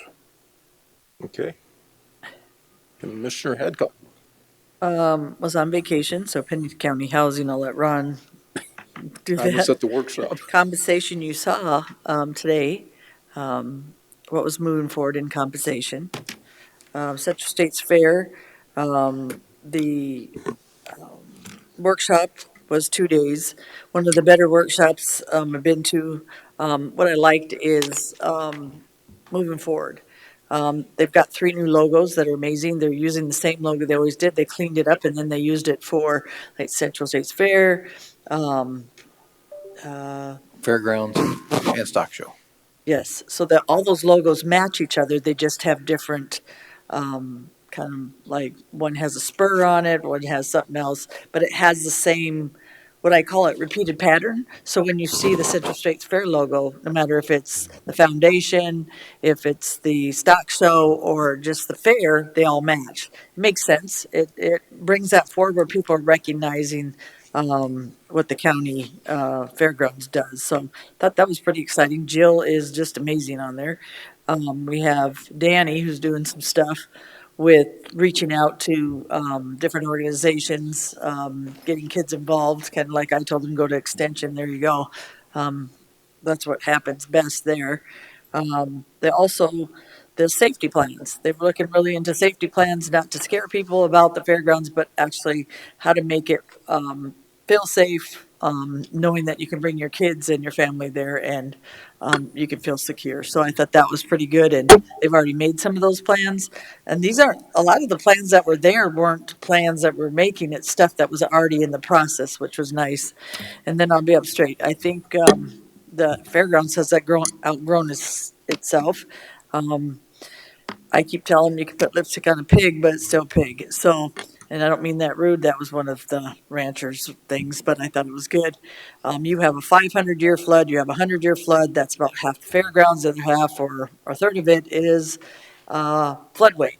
So it's time to look at, instead of spending thousands and hundreds of thousands of dollars on the fairgrounds of today, it might be conducive for us to look into the future on this, and think about where we could move it to. That would be a 10-year, 20-year, 30-year plan. Also, you could, we own those fairgrounds, so we could sell the fairgrounds, right, with Central States Fair, use that money to buy, move forward on some of it. They might have to bond, they might have to do some stuff, but ag has outgrown itself in the middle of town. I think it's pretty important. I think it's pretty important to keep that fair and the stock show and all those things that are moving forward. They are doing some amazing stuff there, and they also, now they have the money thanks to Gary and their committee. I'll be up straight. Gary, you were on that committee when that happened, so I'll give credit where credit's due. That this board agreed with it, but when we were there, I thought they were talking about that for a long time, and it happened when you were on the chair, or in that committee. So now it's time to go to the next step. It's time to look at it and see where we can go. I'll keep saying, I've been there a long time. We put hundreds of thousands of dollars in there in the last 8, 9 years. Now it's time to move forward, and I think Rapid City would agree. I think it should be a county property if we could, because then it's run and facilitated, by our direction, meaning our planning department, our zoning and stuff like that. It makes it simplify. We get what we want, and we keep it into the ag status. So just food for thought for the commissioners. I think it'll be pretty exciting. And again, I think that property, we could get some money off, and we can't really build bigger on that property anyway, so we're just stuck where we're at because of that 500-year floodway. So just, they had some good discussion, and of course that was something somebody else had brought up before, so it wasn't my idea before this. I think, I don't know, when I was on there 4 or 5 years ago, so when I brought it forward, but I keep seeing us put money into it, and I think now it's time. We actually have outgrown it. So we've done some amazing stuff. They have done some really good stuff there, but you secured some of that funding, Gary, with them, and it's time to see where we can go. And the city folks, here's the issue. The city folks are seeing it look like it is today still, and we're just band-aiding it. And so they're going, where's my money going? So I think let's show them where their money should go. And if they believe in ag, I think I'm a city folk. I wouldn't have any complaints if you built it. You could make it more beautiful.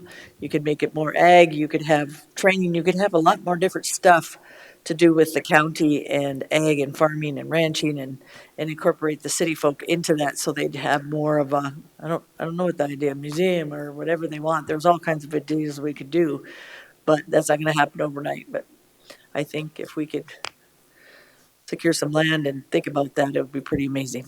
Anyway.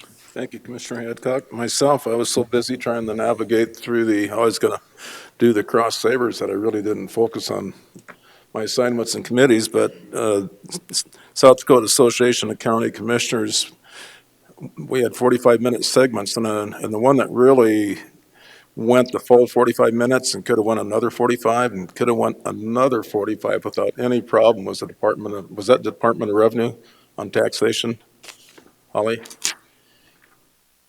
With Wendy Simler? She was good. So that was really good. I mean, it was just a lot of good information. There just wasn't enough time for people to tell their war stories and ask questions. Another one was the South Dakota DOT. I don't know Mike's last name. He was the presenter, works under Joe. And the thing that got me is that we talked a lot about these electric cars. There's 1,800 registered electric cars in the state of South Dakota, and they're not paying any infrastructure costs because they don't use fuel. The only thing they do is they pay an excise tax when they buy it, but they can run our highways all day long, and if they don't use fuel, they're not being taxed like the normal consumer. When we buy gasoline, we're paying a fuel tax, and I like the ATVs.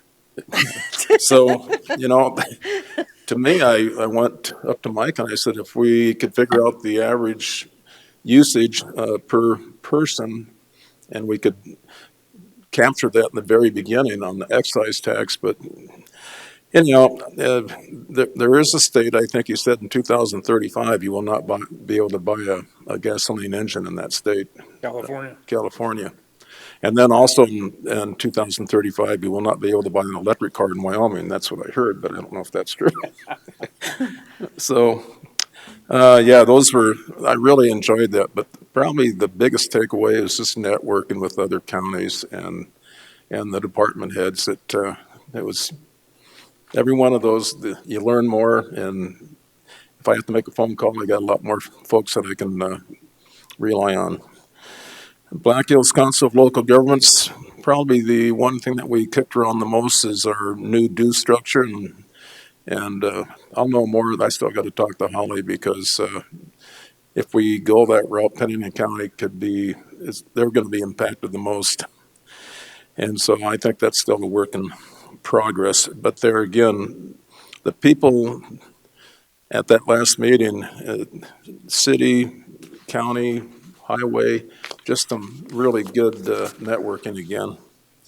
I did attend the South Dakota DOT meeting relative to the highway construction that's going to take place on Highway 385 in 2024, 25, and 26. The first phase was originally going to be from Calumet Road to Sheridan or to Pactola, and they're going to now the first phase will go from Pactola to the Sugar Shack to the county line, and there will be some total road closures. And I don't have the dates, but you can go to their website.